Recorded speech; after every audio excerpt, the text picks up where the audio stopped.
Hello everyone, welcome to What If Issei Was Half Fallen Angel and Becomes the Ultimate Dragon of Domination Part 2. Before we start, please go support Misajbm for writing that awesome fanfic. Chapter 18 Preparations. Issei just stared at Rias with a serious look on his face. Is something wrong, Issei? Asked Rias. No. Well, kind of. Listen. I want you and your peerage to be careful around that guy. I get a real bad feeling about him, he replied.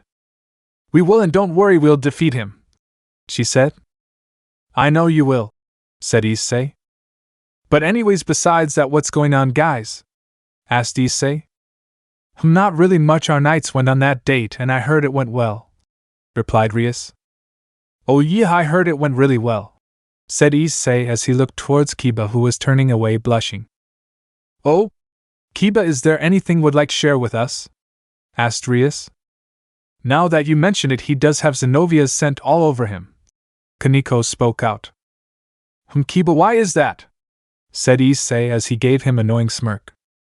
Replied Kiba. Era Kiba, I didn't know you had it in you, said Akino. At this, Issei just busted out laughing. Alright, that's enough teasing for me. I need to speak to my uncle about some business and get home for dinner. I told Irina and the others to just meet me at our home later, and she gets angsty if I'm late, said Issei as he started to form a magic circle underneath him. Alrighty, Issei, we shall speak to later, replied Rias as she waved. Bye, Kiba, said Issei with a smile as he waved. Get lost already, yelled out Kiba, and with that Issei was gone from the room. Azazel's apartment. Issei teleported into what appeared to be Azazel's gaming room and found the man himself sitting in front of the TV playing Smash Bros. Why do I feel like this is what he's been up to all day, thought Issei, and he walked up behind Azazel and karate chopped him in the back of the head. Ah, what the hell? Yelled out Azazel as he shot up. You didn't even go to the Grigori, did you? Asked Issei as he arched his eyebrow. Well, see, I was going to go, but I decided to play a game before I left, and before I knew it, here you are, explained Azazel. I wonder what Auntie Penemy would think if I told her this is what you've been doing all day instead of doing your actual duties, said Issei, and he stroked his chin in curiosity. Azazel blanched at the threat. You wouldn't, said Azazel. Oh, but uncle, yes. I would. Unless you have answers to my questions, explained Issei. I'll blackmail you, son of a hitch, you are your mother's son. I like it, okay, shoot, said Azazel as he grabbed a drink from his minibar and sat on the couch. Issei sat across from him. Diodora asked Aroth, why is he the round one game against Rias? Asked Issei. I see, she told you. Well, the four Devil Kings suspect Diodora of being a part of the Cow's brigade as much as it hurt Ajuka to admit he had to see reason, explained Azazel. Alright, but why Rias? He asked. Well, see, Issei, my boy, it'd be the perfect opportunity for anyone to strike if you're trying to start another war. What better target than the little sister of the current Lucifer? Explained Azazel. I suppose that makes sense. When do you think he'll strike? He asked. Well, to be honest, we suspect it'll happen before the game even starts, and we get the feeling he won't be alone, he replied. I see. Well, besides the rating game tournament, what can you tell me of the true Longinus? Asked Issei. I can't really answer that as no one has really fully mastered it, so I don't know the full capabilities of it, explained Azazel.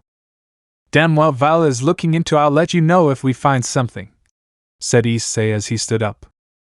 Where are you going? Asked Azazel. Home. They're making dinner and Irina gets mad if I'm late, explained Issei as he made a magic circle beneath him. At the same time, another one came up next to him, and out came Penemy. Era? Hello, Issei dear, she said. Hello, Auntie, I'm sorry you have catch me as I leave, he replied. It's alright, just make sure to visit sometime, she said. Right, will do. Oh, and by the way, Uncle was just here playing video games all day, he said as he smirked as he saw Azazel blanch and Penemy start to form a magic circle in her hand. Dear husband of mine, do you have any idea what I've been through today, and you're here wasting time? She yelled out. Issei, you snitch, yelled out Azazel. Good luck, Uncle, he replied, and with that he teleported home, and the last thing he heard as he teleported away was the screams of pain Azazel was putting out. Scene change home. Issei appeared in the living, the smell of food hitting the air. Smells like curry for dinner, Issei thought as he saw Irina walk into the living from the kitchen. Hey honey, you're back just in time, dinner's almost ready, she said as she walked up and gave him a quick kiss on the lips. Okay, cool, cause I'm pretty hungry. I have some things to talk about with you guys over dinner, speaking of which, he replied as a small magic circle appeared by his ear. Hello? Rainar's voice came out from the other end. Hey Ray, come join us for dinner. I have some things I need to discuss with everyone, replied Issei. Alright, I'll be there in a sec, she replied as the connection broke. We have enough to serve her too, right? He asked sheepishly. You already know we make more than enough, replied Irina as she turned back towards the kitchen. Issei walked towards the table to see Zenobia setting up the table. Hello Zenobia, said Issei as he sat down. Hello Issei, how are you? She asked. I'm alright, could be better. I saw your boyfriend today at the Orc, he said. I know, he texted me and told me. I was only able to see him for a bit lunch due to his devil duties, but we talk in between, she said. That good, you both deserve happiness, said Issei as he smiled at her. Thank you. Without you I wouldn't have been able to have this chance to find happiness, said Zenobia as she bowed. It's really no problem at all, he replied as he rubbed the back of his head. As Zenobia stood properly back up, a purple magic circle appeared in the living room and out came Rainier and Asia. Hey Ray. Oh Asia, I forgot you were training today, said Issei as he looked at them. Yeah. Rainier has been teaching me a lot and I've been focusing on trying to heal from a distance, replied Asia as she smiled. And how's that going? Asked Issei while looking at Rainier. Really well, actually. She's got her spears up to par, and she can heal up to 50 feet away, but obviously the closer you are the more it'll take effect, replied Rainier as they both walked to the table and sat down. Dinner's ready, yelled out Irina in delight as she started to put the food on the table. Alright, let's eat and then we'll talk, said Issei. Everyone nodded in response. Time skipped to after dinner and explaining the current events. This does pose a problem. When are we going to confront him? Asked Rainier. Well, this is just strong speculation. We will be watching Rias's game and we'll wait till he have concrete proof he's a part of the Cow's brigade, explained Issei. Then what? Asked Zenobia. Either he gives us info on the Cow's brigade or we kill him. He's a danger to the devil community, he replied. They all just nodded in understanding. Tomorrow I will be going down to the Underworld to speak with Serafall. Asia, can you ask Sona to cover for me? He asked. Hi Issei and I, she replied. Alright, I'm going to bed, I'm pretty beat. Ray, are staying the night or going back? He asked. I'm going home. I have to make sure my dad goes to the Grigori instead of just staying home, she replied as she made a magic circle underneath her. Alright, I'll contact you when it's time to go, he said. She nodded in confirmation as she teleported away. Alright girls, good night, said Issei as he got up and turned towards the hallway. Night Issei, said Zenobia. Good night Issei and I, said Asia. I'll be in there right now, let me just put the dishes away darling, said Irina. Issei only gave a thumbs up and he walked to the room and slept. The next morning, Issei woke up to an empty bed and looked at the time. It was 9:30 a.m. He also noticed a note next to the clock. He picked it up and read it. Issei, didn't want to wake you since you weren't going to school. We'll be back after school to make dinner with the girls. Enjoy your day. I love you. Irina.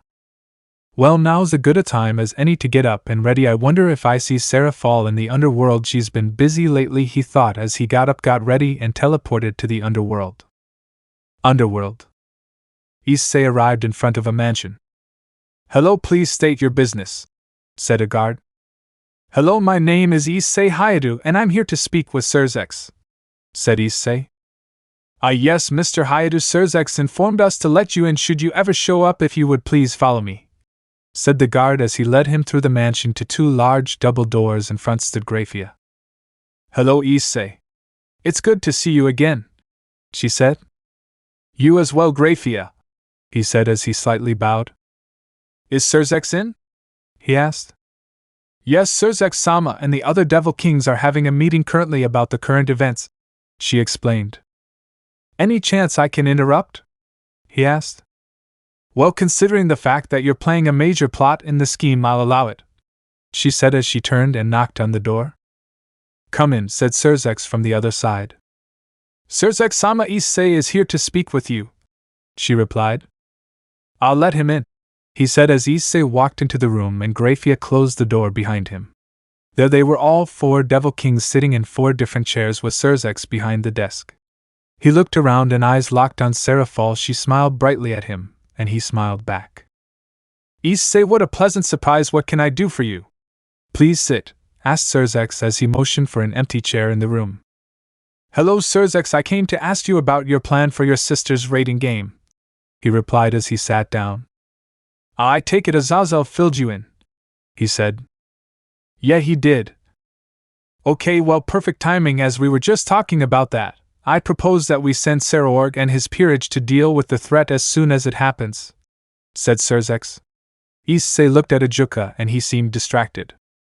Ajuka, is everything all right? Asked Falbium. Yeah, it's just hard. I mean, he is my little brother, replied Ajuka. May I make a suggestion? Asked Issei. Please do, replied Serzex. Why don't my peerage and I go instead of Serorg? Suggested Issei. Why do you suggest that? Asked Falbium. Because if Diodora is behind everything, then he'll expect you guys to send Serorg, and he knows what to expect. However, if we go, he won't know, explained Issei. That makes sense, and you're willing to do this? Be aware that your life may be at risk, said Serzex. I am aware, and it's fine. Rias is my friend, and I want to make sure she's alright. Plus, for Ajuka's sake, I'll try to keep him alive so he could face proper punishment, explained Issei as he said that he could see the facial expression on Ajuka change. Right, well, we'll do things your way, Issei, and with that, let's end the meeting here as I still have stuff to do around the house, said Serzex. They all nodded and stood up. Issei walked towards Serafall and the two hugged each other. Oh, Issei, my love, I've missed you, she said. I've missed you too. I took the day off. What do you say you and I go on a date? He asked as she looked up at him with stars in her eyes. I know just the place. She grabbed him and teleported then both out of there quick as she could. Human world. And we're here, she yelled as they came out of the magic circle in an alleyway. Where exactly is here? And why is she in her magic girl cosplay? Oh, no, thought Issei as Serafall dragged him out of the alley. Issei bara, yelled out Serafall as Issei looked around at all the anime-related shops and flyers, and Issei blanched. I'm in otaku heaven, he thought as he heard Drake just laugh at him. Pfffftttt ahahahaha. Might as well make the most of it, it's all for her. What would you like to do first, my love? He asked.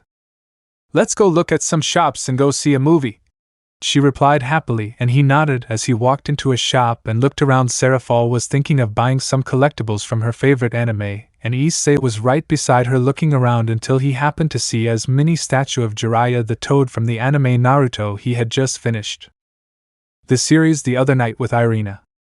R.I.P. Jiraiya-sensei, he thought as he put his hands together, and bowed slightly when Serafall got his attention. Okay, love, I know what I want to get. Let's get them, and we can go see a movie, she said. Sure thing, babe, he replied as they went to the counter to pay for the collectibles and left. Scene change outside of the theater. They were coming out of the theater, and Serafall had tears in her eyes. They had just watched the movie Weathering with You, and both thought the movie was great. That movie was beautiful. And they even featured the main girl for Your Name, said Serafall excitedly. Yeah, that movie was great, he replied with a smile. How about we go eat dinner at home with everyone else? I'm sure they'll all be happy to see you, he said with a smile. Yeah, let's go, she replied as they went to an alleyway and teleported to Issei's house. Scene change again. They teleported into the living to see Kiba and Zenobia on the couch watching a movie. As soon as Kiba saw Serafall, he stood and bowed in respect. Please, Kiba, none of that here. If we're not in a formal setting, please treat me like everyone else, said Serafall. Of course, my lady, said Kiba. Hey Zenobia, where's Irina and Asia? Asked Issei. They're in the kitchen, dinner should be about done, she replied. Hey Irina and Asia, come here real quick, he called out. Darling? Is that you? Asked Irina, and her and Asia walked out. Yes, Serafall is here with me and she's joining us for dinner, he said. Of course, I'm happy to see you again, Serafall, said Irina, and she walked up to hug her. Oh, I'm happy to see you as well, Irina-chan. Hello, Sarah. Nay, it's great to see you, said Asia with a smile and hugged as well. And you as well, Asia-chan, replied Serafall as she smiled. Issei smiled at the sight. The rest of the group plus Kiba played board and card games, and Kiba ended up spending the night seeing as the last game Monopoly went on until 3 a.m. enjoying time together before the storm to come. Chapter 19 Training. Issei awoke in the morning to both Serafall and Irina on each side of him. It was the weekend, so he didn't have to get up, just enjoy being around the two he loved. Man, life is good right now, he thought. Enjoy it, partner, because pretty soon you won't be able to have times like this, said Drake. Come on, Drake, why do you have to be such a downer? But I'm aware shit is going to hit the fan during this raiding game. Yes, but let's not forget about the true Longinus. Oh yeah, that. Vali should get some information soon, hopefully. It is not to be underestimated. If you do, you will not survive. Now you just sound like Albion. I'm only looking out for you. Yeah, I get it, thanks, Drake, thought Issei as he smiled. No problem, partner, replied Drake as they were interrupted by Serafall stirring around. Good morning, love, she said as she yawned.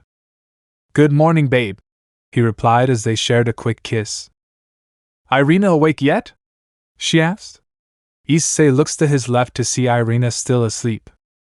Nope, she's still asleep, he replied as he looked back at Serafall. Good, she replied as she placed her hand on his cheek and gave him a more passionate kiss, and after a few minutes they broke apart. I love you, she said as she looked him in the eyes. I love you too, he replied when he felt Irina stirring awake. Good morning, she said as she yawned. Morning, Irina, both replied at the same time. What's going on? Asked Irina as she started rubbing her eye. Oh, nothing, just talking to Issei about something's coming up, explained Serafall. Oh? What's happening? She asked. Well, I have a meeting today about the raiding games, then I have to see about possibly setting up a meeting with the yokai faction in Kyoto sometime in the near future, replied Serafall. Kyoto, huh? I think we're taking a field trip there not too long after the raiding game tournament, said Issei. That's right, we do have that trip coming up, said Irina. Oh, maybe I'll see you guys there, said Serafall. Well, if you're there on official business, I doubt you'll have time to spend time with us, but who knows, said Issei as he shrugged. Anyways, I smell Asia making breakfast, let's go eat and get the day going, he said as he got up, and all three got ready and went towards the dining. They had just got out of the hallway when they were stopped by a familiar voice. Well, it's about time you got up, little brother, said the feminine voice as he turned to see Great Red and Ophis sitting on his couch. Red and I-san, and Ophis nay-san, he said as he gave the two a hug. What brings you guys here? He asked. Come on now, Issei, you don't really think we wouldn't stop by every now and then, replied Big Red. Ophis-sama, Big Red-sama, it's good to see you both again, said Serafall and Irina at the same time. Come on now, you two are Issei's mates, you two and any members of his peerage are practically family, and can just call us what he calls us, replied Great Red. Both girls just smiled. Anyways, little brother, word going around is you're looking into the true Longinus, said Ophis. How'd you know that? Asked Issei. Ran into Albion and his host, and he informed me, she replied. Oh, so you met Vali, but yeah, I heard it's appeared and want some info on it, replied Issei. Be careful, little brother, you may be stronger than a lot of beings in existence, but the true Longinus, if fully mastered, can still kill you, warned Ophis. I'm fully aware, Drake said not to underestimate it, he replied. She only nodded back in return. After a few seconds of silence, Asia came from the kitchen. Breakfast is ready, everyone, she said excitedly. Oh, Issei and I, you're awake, good morning, she said as she smiled at him. Good morning, Asia, he replied back with a smile. Where's Kiba and Zenobia? Asked Issei. Kiba and her went out for breakfast. They wanted to spend some time together before Kiba had to go train with Ria-san and her peerage, Asia explained.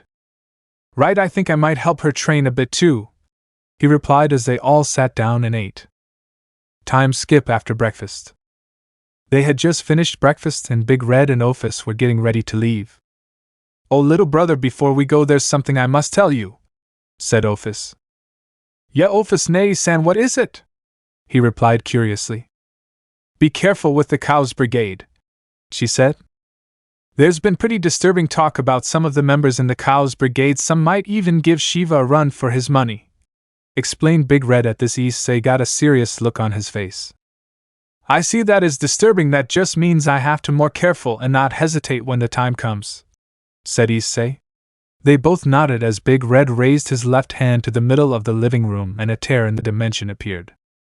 Well, we'll take our leave here and we'll back to visit every now and then. Remember, little brother, if you need anything, you know where to find us, said Big Red. Right, I'll see the both of you later, he replied, and with that Big Red and Ophis were gone. Well, I should go too, got Devil King stuff to do and all, said Serafall. Right, we'll talk later, babe, said Issei. Okay, I'll see you guys later. With that, Serafall teleported out. Asia, go ahead and continue your training with Rainier. We're gonna need you at 100% with what's to come, said Issei. Hi, Issei and I, she replied as she teleported out as well. What about us? Asked Irina. We're gonna go help Rias train for her game, he replied as he made a magic circle underneath both of them, and they left. Scene change or club room. They had just teleported in. You know, Rias, you should really find something on the weekend beside B&SC. He was interrupted by the sound of crying, and he looked to his right to find Roswise sitting on the couch crying. What happened? He asked Rias. Well, apparently Odin-sama left her here, she explained. Issei sighed as he walked to Roswise and placed a hand on her shoulder. I say yes-sama, she said through her crying. Let me take a guess, old man, Odin found the Titibars and ditched you, Issei said as he deadpanned, as he knew the old man's tactics all too well. She nodded furiously as she continued to cry. Anyways, Issei, what brings you here? Asked Rias, trying to distract everyone from the crying. Well, I came to help you guys train personally, but one question, where's Kiba and Zenobia? He asked. Actually, I was gonna ask you that since I wanted my peerage to train as well, she replied. Issei sighed. Okay, give me a second, he said as he snapped his fingers and a magic circle appeared in the corner of the room and out came Kiba and Zenobia mid-makeout session. Oh? So that's why you guys are late, said an amused Irina with a smirk, and the two noticed where they were and pulled apart faster than anyone can see and blushed furiously.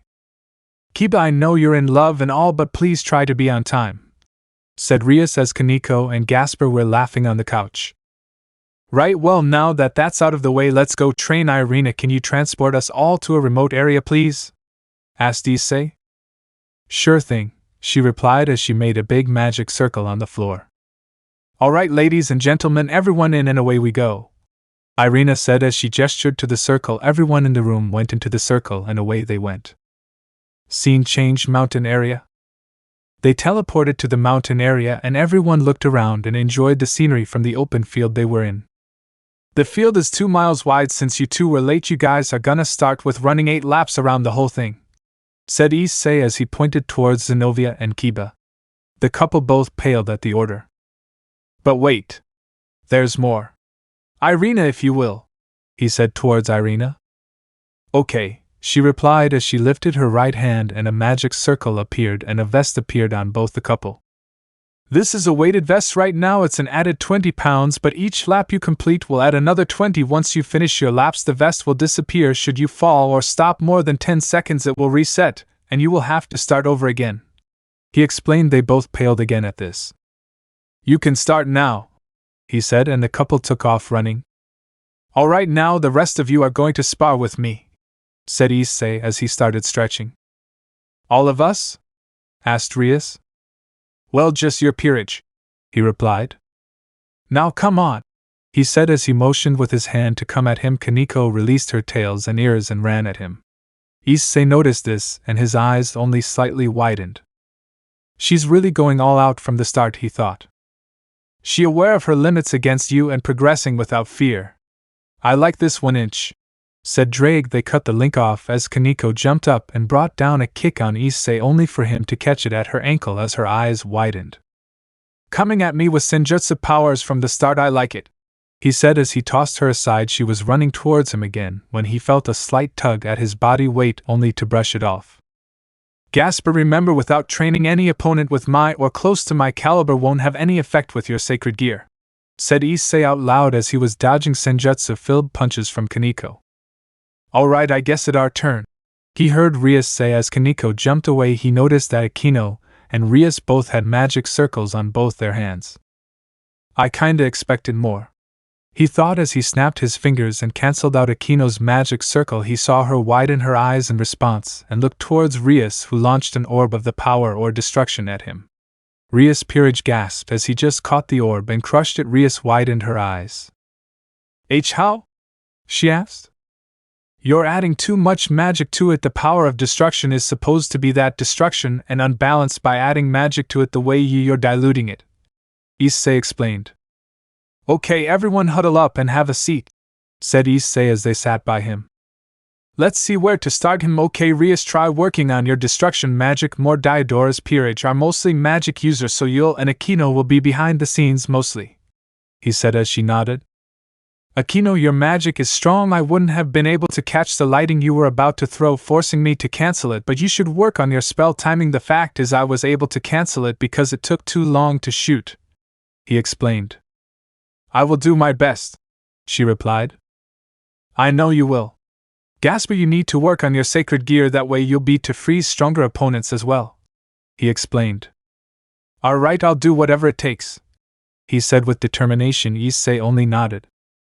Kaneko, you did the best out of everyone. You know not to underestimate your opponent, and went into senjutsu from the very beginning. A lot of magic defenses are weak against senjutsu, so you and Kiba are going to be the key players in the game, he explained as he patted her head, and she smiled at him. He was gonna say something else when a blue magic circle appeared and Vala and Kuroka came out, and everyone besides Issei and Irina took a defensive stance.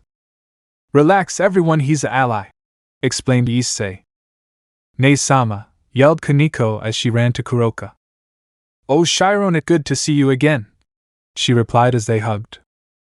Kuroka, it's good you're here. Actually, would you be willing to help Kaneko out with her senjutsu training? Asked Issei. Of course, anything for her, she replied as she patted her head. Come Chiron, there's a lake with a waterfall near here, we can train there, said Kuroka. Hi Nei-sama, Kaneko replied as they started to walk off. So Vala, what brings you here? Did you want another spar so soon?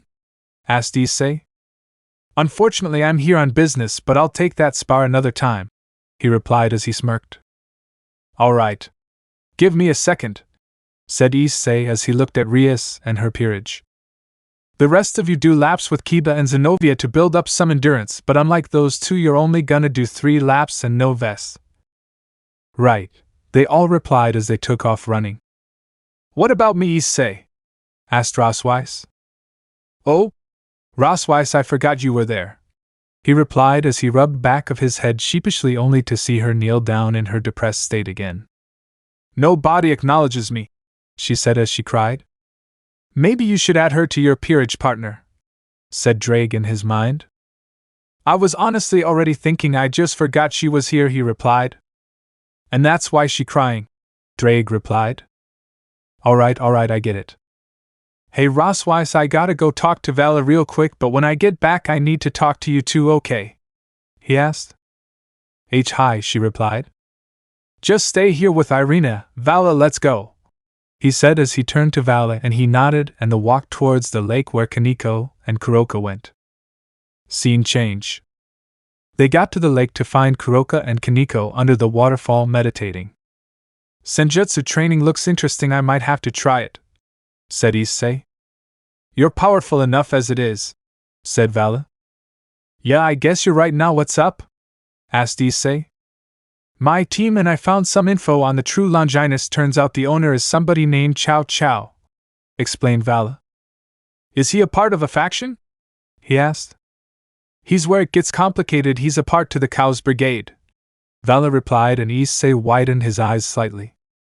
But that's not all. There appears to be multiple factions within the Cao's brigade, and he's a part of what they call the hero faction, and that's all I know. We couldn't get anything else from the guy we kidnapped and got to talk, he explained.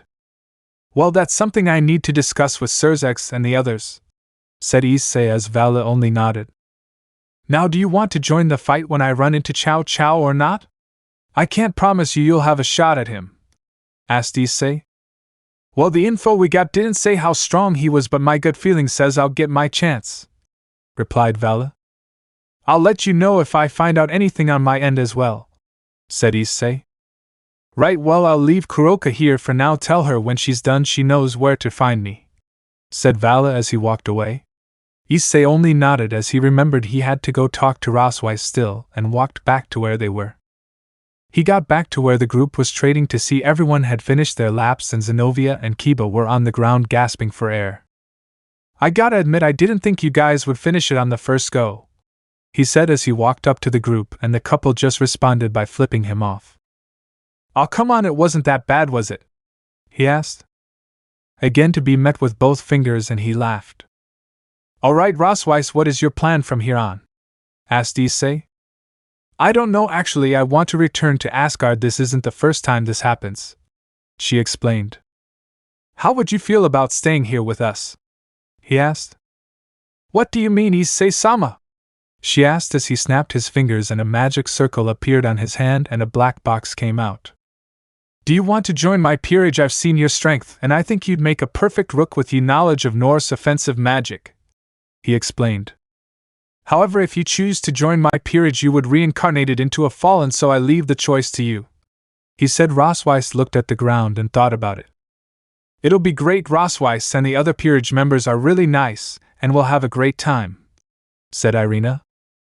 Alright. Issei-sama, I will join you. About what would I do for money here? She asked. Well, I can talk to Sona and maybe get you a job as a teacher, but as a peerage member I can also cover whatever you need, he explained. Rosweiss just nodded and stepped towards him.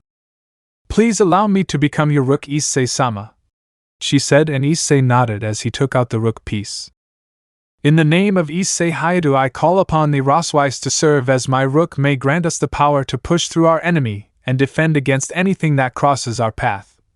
As he finished the chant, the piece went into Rosweiss' chest, and she surged with power. Well, that's it, he said. I feel amazing. I feel much stronger, she said. Now let's see the wings, said Issei. How do I do that? She asked. Focus on your back and give a pushing sensation, and to retract give the opposite, explained Issei. She only nodded as she did as instructed, and 10 fallen wings came out. Alright, another cadre. I knew it, said Issei. You knew she was this powerful? Asked Rias. Well, yeah, when I was training in Asgard she was the most powerful Valkyrie they had, so I'm not in the least surprised she's a cadre class right off the bat, he explained as Rosweiss retracted her wings. Right back to training, said Issei as he faced the group and smiled. Everyone paled as they knew Issei was kind of a slave driver. They had spent the rest of the day training. Issei felt as they had made progress with the group, and Cruach went back with Vali at the end of the day. When they got home, since Rosweiss didn't have a place to stay, he offered her his bed and him the couch, which after about 20 minutes of arguing she reluctantly agreed. Now it was late at night, and he was laying down in the couch. Well, today was rather eventful, right, Drake, thought Issei. Yeah, I have to admit it was pretty funny the way you were training the Gremry group, replied Drake. They just need to train more. They have potential, I feel it. Right, you are partners, so what do you plan to do about the raiding game? Well, since she's lacking pieces, so I think I'll let her borrow Zenobia and Asia. That would help and make easier to get to them if anything were to happen. Exactly, but I'll bring to her attention tomorrow. For now, I need sleep. Good night, Drake, he thought as he yawned. Good night, partner. With that, Issei fell asleep. The Game Part 1. Issei awoke to the smell of a food being made to realize that he's on the couch. That's right, Rosweiss is here now. I should talk to Uncle about getting a bigger place to accommodate everyone, he thought as he sat up and stretched. Oh, Issei and I, you're awake, good morning. Issei turned around to see Asia. Oh hey Asia, good morning, sorry I couldn't really talk to you much yesterday, how is your training? Asked Issei. It's going good, I'm pretty have the hang of it all, she replied as Issei stood up and walked towards her. Good. I'm proud of you Asia, keep up the good work, he said as he patted her head. Good morning Asia, Issei-sama, said Rosweiss as she walked into the room. Rosweiss, just Issei is fine if we're not in a political setting, said Issei as he deadpanned. No can do Issei-sama, in Asgard we're taught to show respect to our superiors from a very young age, she explained. Right, well, how'd you sleep? He asked as he sat down at the table. Very well, thank you. She smiled as she sat down as well. Good morning, everyone, said Zenobia as she came to the table. Good morning, Zenobia, all three replied. Where's Irina? Asked Issei. Sleeping like a rock like always. I'll never understand how she sleeps so heavily, even in the church it took forever to wake her up, she replied. Issei just laughed. Yeah, that sounds like her, he said as he smiled.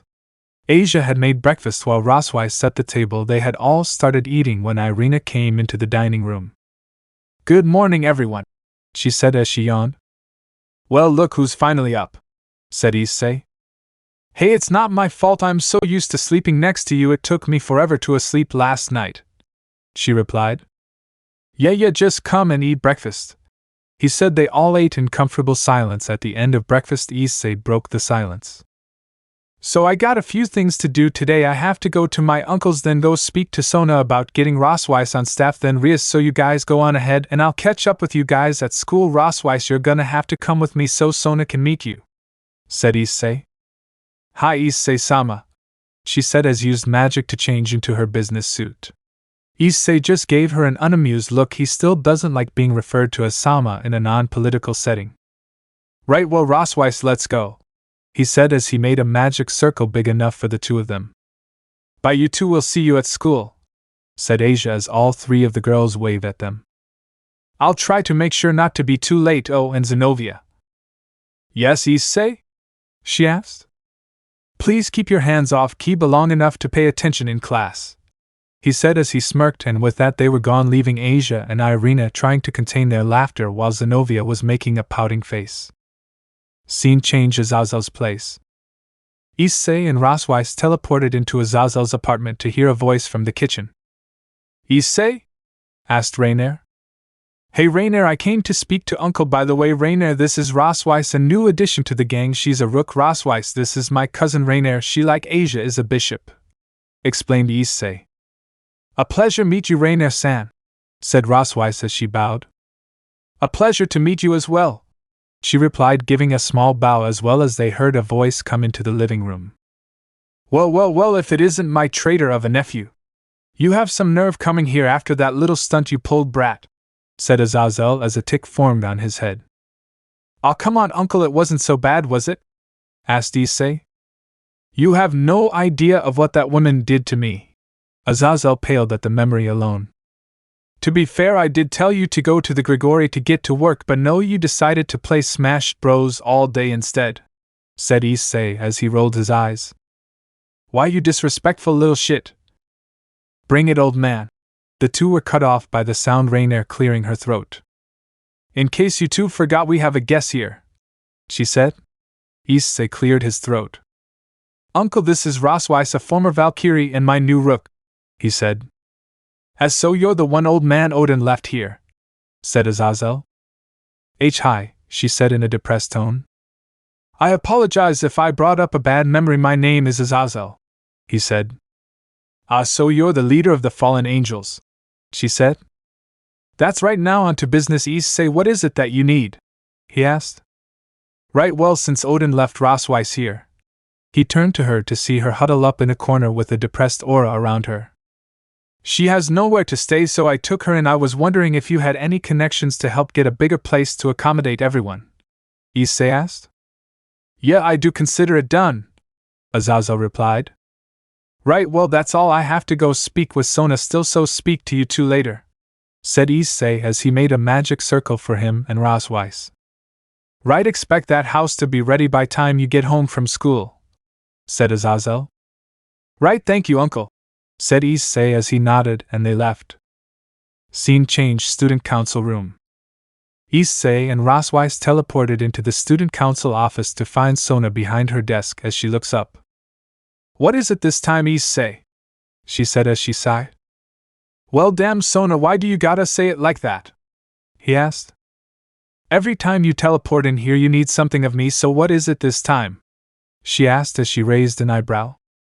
Alright, well Rosweiss here is my new rook, however she's a little too old to be a student. I was wondering if maybe you could get her into the staff? He asked. She just looked at him and sighed. Alright, she'll be a homeroom teacher. You're lucky that your relationship with my sister gets her off my back, or I wouldn't be doing this, she replied. Thanks Sona, he said as he looked at Rosweiss. Go ahead and teleport back home, we'll be back when school's over, said Issei. Hi Issei-sama, she said as she made a magic circle. Oh Rosweiss-san, before you leave, said Sona. Yes? She asked. I'll make the arrangements so you can start after Rias' raiding game, said Sona. Understood, thank you so much for the opportunity, Rosweiss said as she bowed and left. Well, I'm going to class, thanks for the help So-tan, said Issei as he left. Stop calling me that, she yelled out. Time skip, after school orc club room. Issei and the three girls arrived at the orc to see everyone there. Oh Issei, how are you? Asked Rias. I'm good Rias, I've decided to help you out during the game, said Issei. And how exactly will you do that? Asked Rias with a confused face. Well, I've decided to lend you Zenobia and Asia here for your game, he explained. Really? She said as she got up from her seat. Yeah, really, you're my friend and I want to see you win. That, and I'll be easier for me to get to you if anything happens if you have two of my peerage with you, he thought. Well, thank you Issei, the game's this weekend so I'll see you there, said Rias as smiled. I'll be seeing you guys around later, said Issei as he turned around and left. Scene change, home. Issei and the girls arrived home only to see it's been changed to big 2-story house. So that's what he meant by it'll be done by the time I get home, thought Issei. Darling, what happened to our home? Asked Irina. Oh well, I went to Uncle this morning to ask him if he remodel it to accommodate all of us since Rosweiss is going to be staying with us, explained. I love it, said Asia as she smiled. It is nice, agreed Zenobia as they walked inside to see what's new. It had 6 rooms and a big backyard, and the kitchen was filled with top-of-the-line equipment. Oh, you guys are back, said Rosweiss as they all turned to look at her. Yeah, we're home, let's just relax and wait for the games to start, should be interesting, said Issei as he smirked. The rest of the day was filled by them making dinner and just hanging out. Time skip, day of raiding game. Issei was awake and ready to go in living room. It was the day of the raiding game, and they were making last-minute preparations. Issei even called Rainier over so they can go as a group. Alright, you guys already know, but we expect Diodora to pull something during this game, and I'm lending Zenobia and Asia to Rias for it. Under no circumstances are you two allowed to reveal you knew the whole time. It's Serzek's and Azazel's idea, and I don't want Rias to think bad of either of them. Should anything happen, I'll be to get to you quick, said Issei. All the girls nodded and everyone went to something to drink from the kitchen, leaving only Asia and Issei. Asia, he said. Yes, Issei and I? She asked. I know I've been busy a lot lately, so how about when this is done you and I spend the day together, a sibling day out, he said as he smiled at her. Hi Issei and I would love that, she replied with a wide smile. Alright, good, then it's settled, he said as he patted her head. Please try your best for Rias, okay? He said. Hi, she agreed when everyone came back in the room. Alright, you guys ready? He asked. They all nodded and he made a magic circle big enough for all of them, and they left to the orc. They all teleported to the orc. Issei, good you're here. We're gonna be teleported to the arena where the raiding game is being held in a few minutes, said Rias. Right, well here are Zenobia and Asia, please treat them well, said Issei. I promise I will thank you so much for doing this, she replied. Not a problem. Well, the rest of us have to meet up with the Devil Kings and Azazel to watch the game, said Issei. Okay, tell Oniai-sama I said hello. Will do, he replied as he made another magic circle and left. Scene change. Underworld. The remaining four arrived to a big room with a big screen on the wall, and everyone was talking when Issei spotted Serafall and Azazel talking and started walking to them only to be interrupted. Issei, my love, I've missed you, said Serafall as she ran up to him and gave him a kiss. Issei returned the kiss and broke apart. I miss you too, love, he said. You guys are here too high, she said as she gave Rosweiss, Irina, and Rainier all a hug. Hello, Serafall-sama, said Rainier. Oh, none of that, you're a part of my love's family, you can just call me Sarah-chan, replied Serafall with a smile. Okay, she replied shyly. It's a pleasure to see you again, Leviathan-sama, said Rosweiss. You're the Valkyrie that was with Old Man Odin. I was surprised to hear that you joined Issei, but welcome nonetheless. Like Ray-chan here, you may call me Sarah-chan, any member of his peerage is family after all, said Serafall. No, I can't do that, Asgard tradition won't allow it, replied Rosweiss as she put her hands up in a defensive manner. You'll get used to it, she giggled. It's good to see you, Sarah-chan, said Irina. It's good to see you too, Iri-chan, replied Serafall happily. While I'm happy we're all together, I need to go talk to Serafall and Azazel, said Issei as he pointed in their direction. Right, go ahead and go, love, said Serafall. Issei only nodded as he walked over to the two. Issei, it's good to see you, said Serafall as he extended his hand. You as well, Serafall, replied Issei as he took the hand and shook it. So what are the chances he's gonna do something? Asked Issei. If my gut feeling is correct, 100%, said Azazel. Alright, I'll be ready. I let Rias borrow Asia and Zenobia so I can get to them regardless if they block communication, explained Issei. That was a brilliant idea, always one step ahead, I see, said Serafall. In this kind of life you have to be, he replied. How right you are, said Azazel. Everyone is ready, shall I teleport them? Asked Grafia as she came up to the three. Please do, replied Serafall. She only nodded and bowed and left. Within a minute they heard the intercom turn on and the screen turn on. Hello everyone, my name is Grafia Lucifige in service of Serafall Lucifer-sama, and I am today's referee and announcer for today's game between Lady Rias Gremory and Sir Diodora Astaroth. Now both sides are ready, now let the game begin. After the announcement a buzzer went off and nothing appeared on the screen. What's going on? We should be seeing someone, said Serafall when Issei felt a power surge through him. They're in trouble, said Issei as he made a magic circle underneath himself. We'll come with you, said Irina as her and the rest of the girls came up. No, you guys stay here and help Serafall and Serafall. Should they need help, I'll bring them back, don't worry, he replied as he smiled. With that he left. Right after announcement, Rias and her peerage plus the two all teleported to a mountain area with a castle. What's this? Asked Rias. Is this a part of the raiding game? Asked Zenobia. No, it's not, we were supposed to be somewhere else, something doesn't feel right, replied Kiba as he summoned a sword. Oh right you are, said a voice in the sky when multiple magic circles appeared in the sky. Magicians, everyone get ready to fight, said Rias as everyone took a battle stance. I'll be taking this one, said the voice as Diodora appeared in a magic circle behind Asia and took her away. Asia, yelled out Zenobia, who was now enraged when the magicians began attack. Zenobia summoned Duran, now spread her wings and took flight and began cutting down the magicians one by one. Give me back Asia, you bastards, she yelled out as she continued her onslaught. We have to help her, yelled out Kiba, worried for his girlfriend. Right, everyone said as they noticed a magic circle behind them, and out came Issei. He looked at the scene before then at Rias.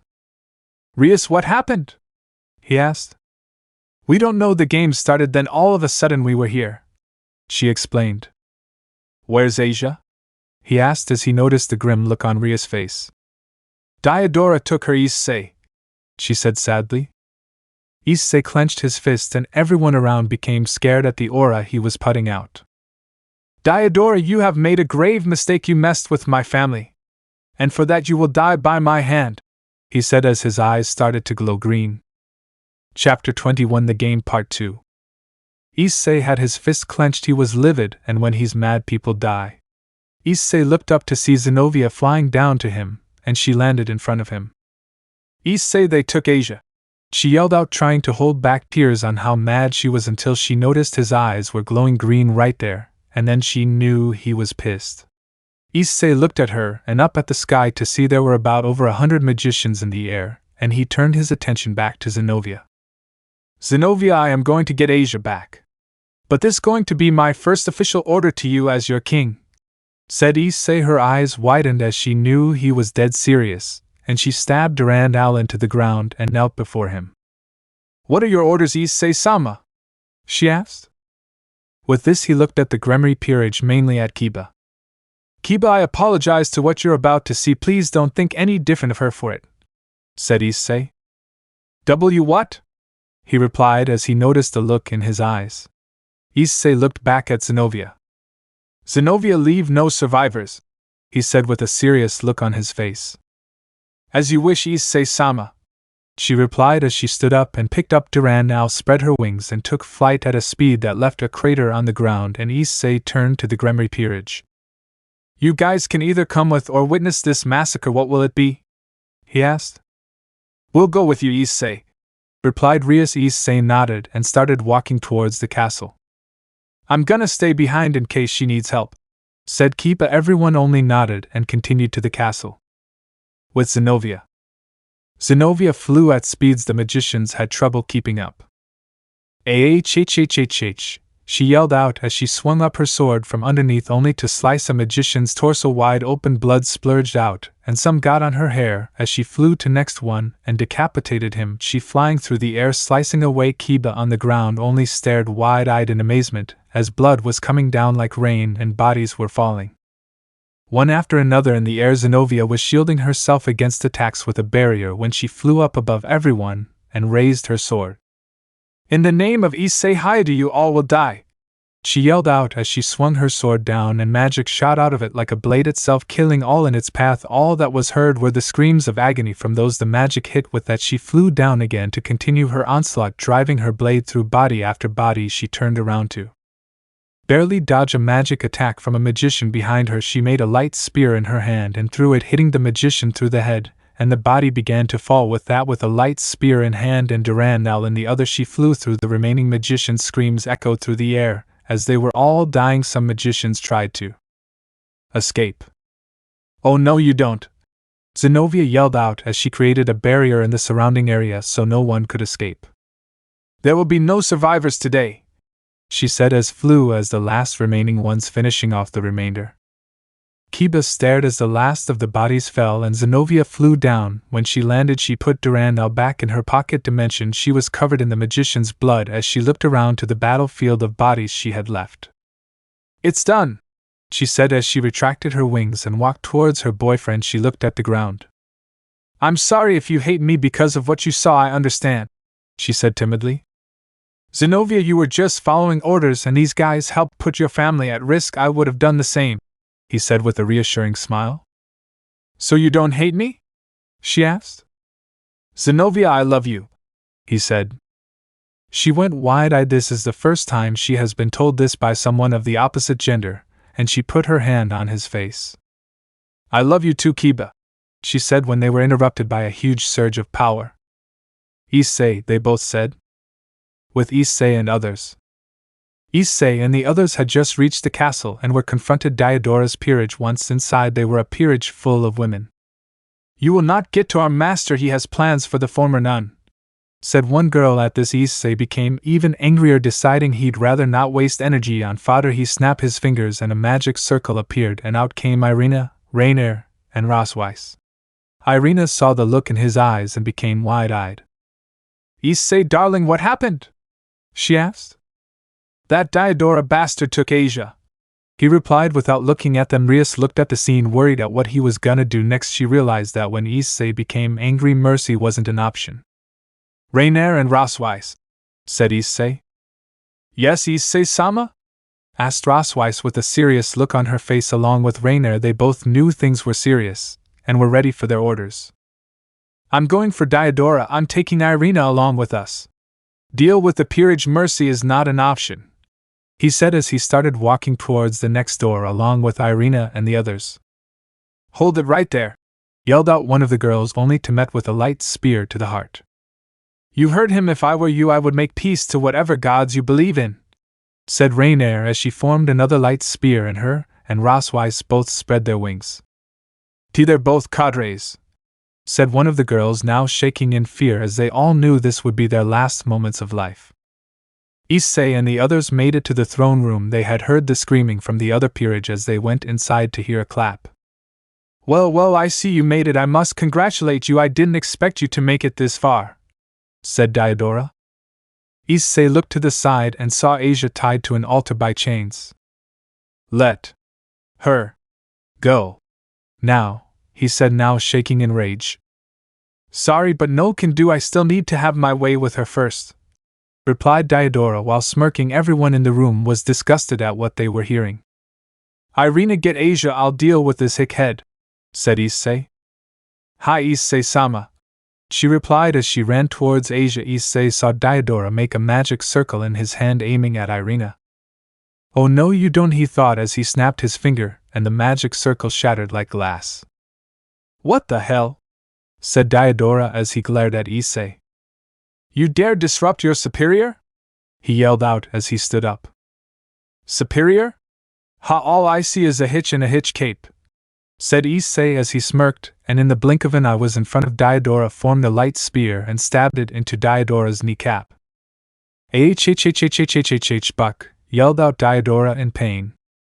That was for putting your filthy hands on my little sister, and this is betraying the alliance, said Issei as he made another light spear and stabbed it into his other kneecap. Diodora yelled out in pain again.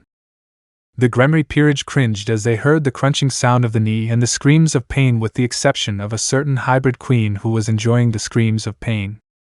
Issei stood over Diodora and formed a sword of light on his hand and held the sword to the back of his neck.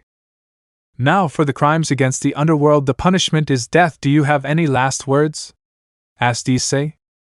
Just do it, he said. Very well, replied Issei as he brought the sword down and decapitated Diodora Astaroth.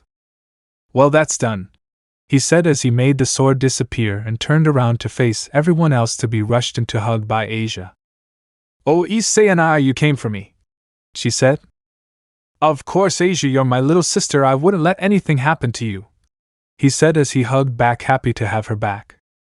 Now let's get the others, he said, breaking the hug, and started walking away to turn around to see Asia was still there, getting one last look at Diodora, the very reason she excommunicated from the church years ago, and turned around when she was encased in a white light, and a loud explosion went off and there was smoke everywhere. Asia, said Issei as he went wide-eyed. The smoke cleared and Asia was gone. Asia, yelled out Issei with tears formed in his eyes. Oh, Issei, said Rias with concern for her friend. While he was weak, I still needed him for our plans. What's that saying, an eye for an eye? Ha ha ha ha, laughed out a voice as a magic circle appeared in the air near the ceiling, and out came a man with orange hair covering one eye. The name shall be Beelzebub. I shall be your executioner today, he said as he mocked bowed. What the hell did you do to Asia? Issei yelled out, crying. She's gone from this realm, never to be seen again, he replied as he smirked.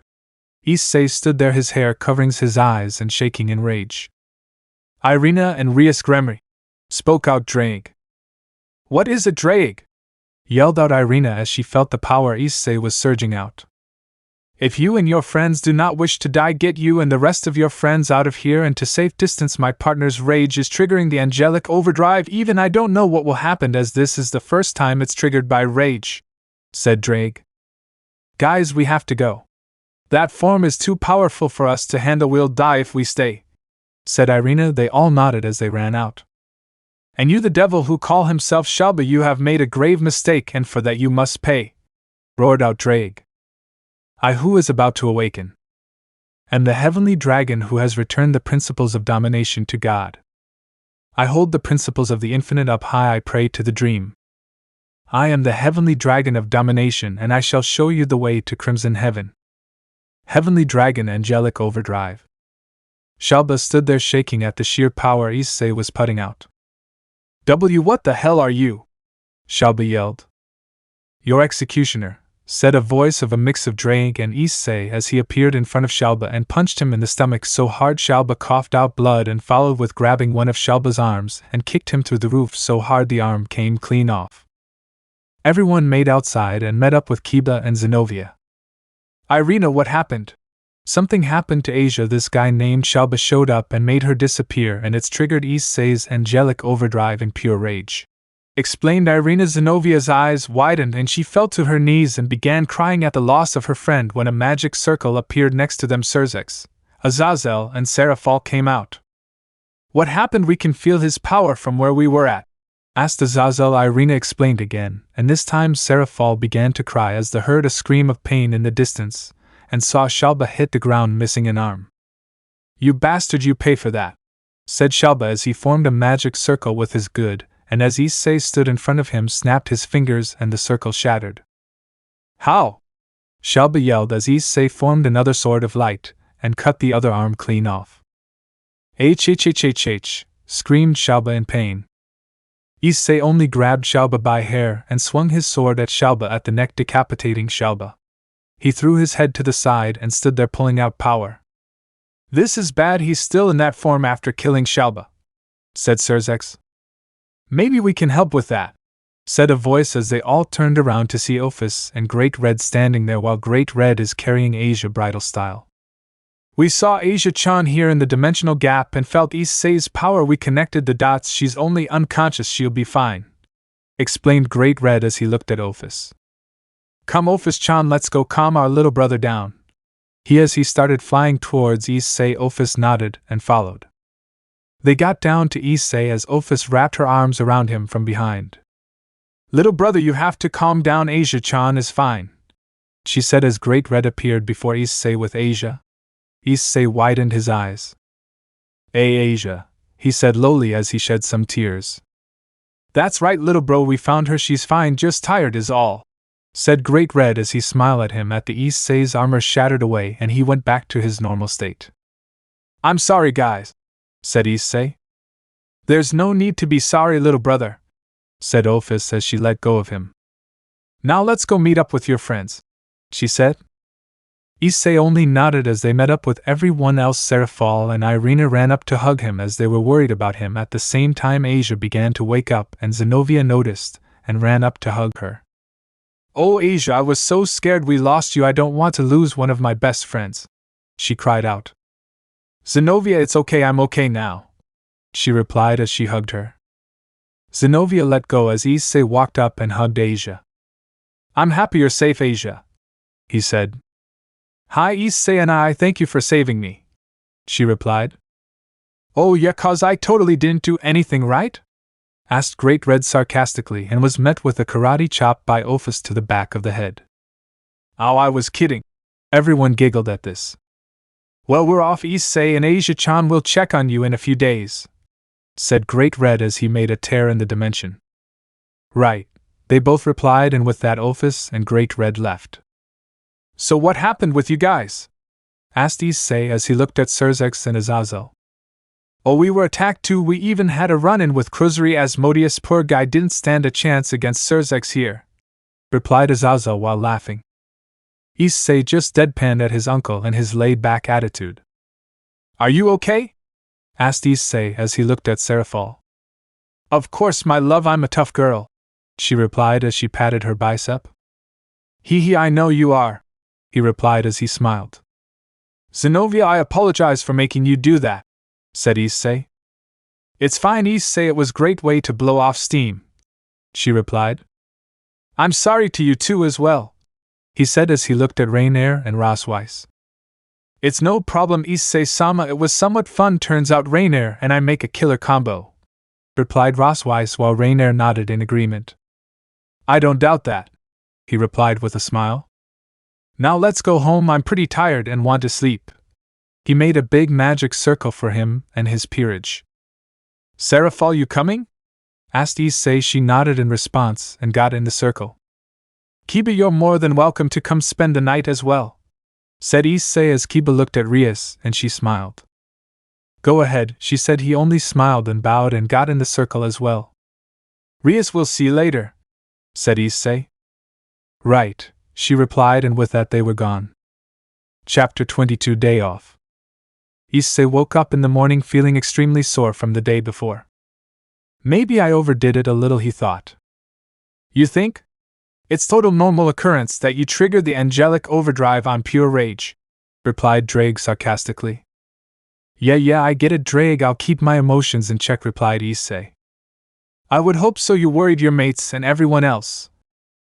Issei looked to both his sides to see that Irina and Serafall were still asleep in their nightgowns, only this time his arms were free. Sweet, I'm free from the start, hell yeah, he mentally cheered. He got up from the bed and put on some basketball shorts and a t-shirt, since he was still only in his boxers from the night before, and decided to head downstairs. As he was walking down the stairs, he noticed the scent of food being made in the air. He walked into the dining room to see Asia in the kitchen making everyone breakfast. Good morning, Issei and I, she said as she noticed him and smiled.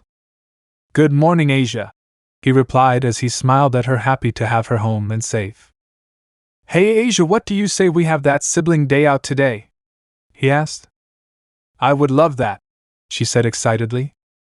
Alright, then I'll plan the day while you finish breakfast and we'll go after, he replied as he went to go sit on the couch and got his phone out to plan the day out.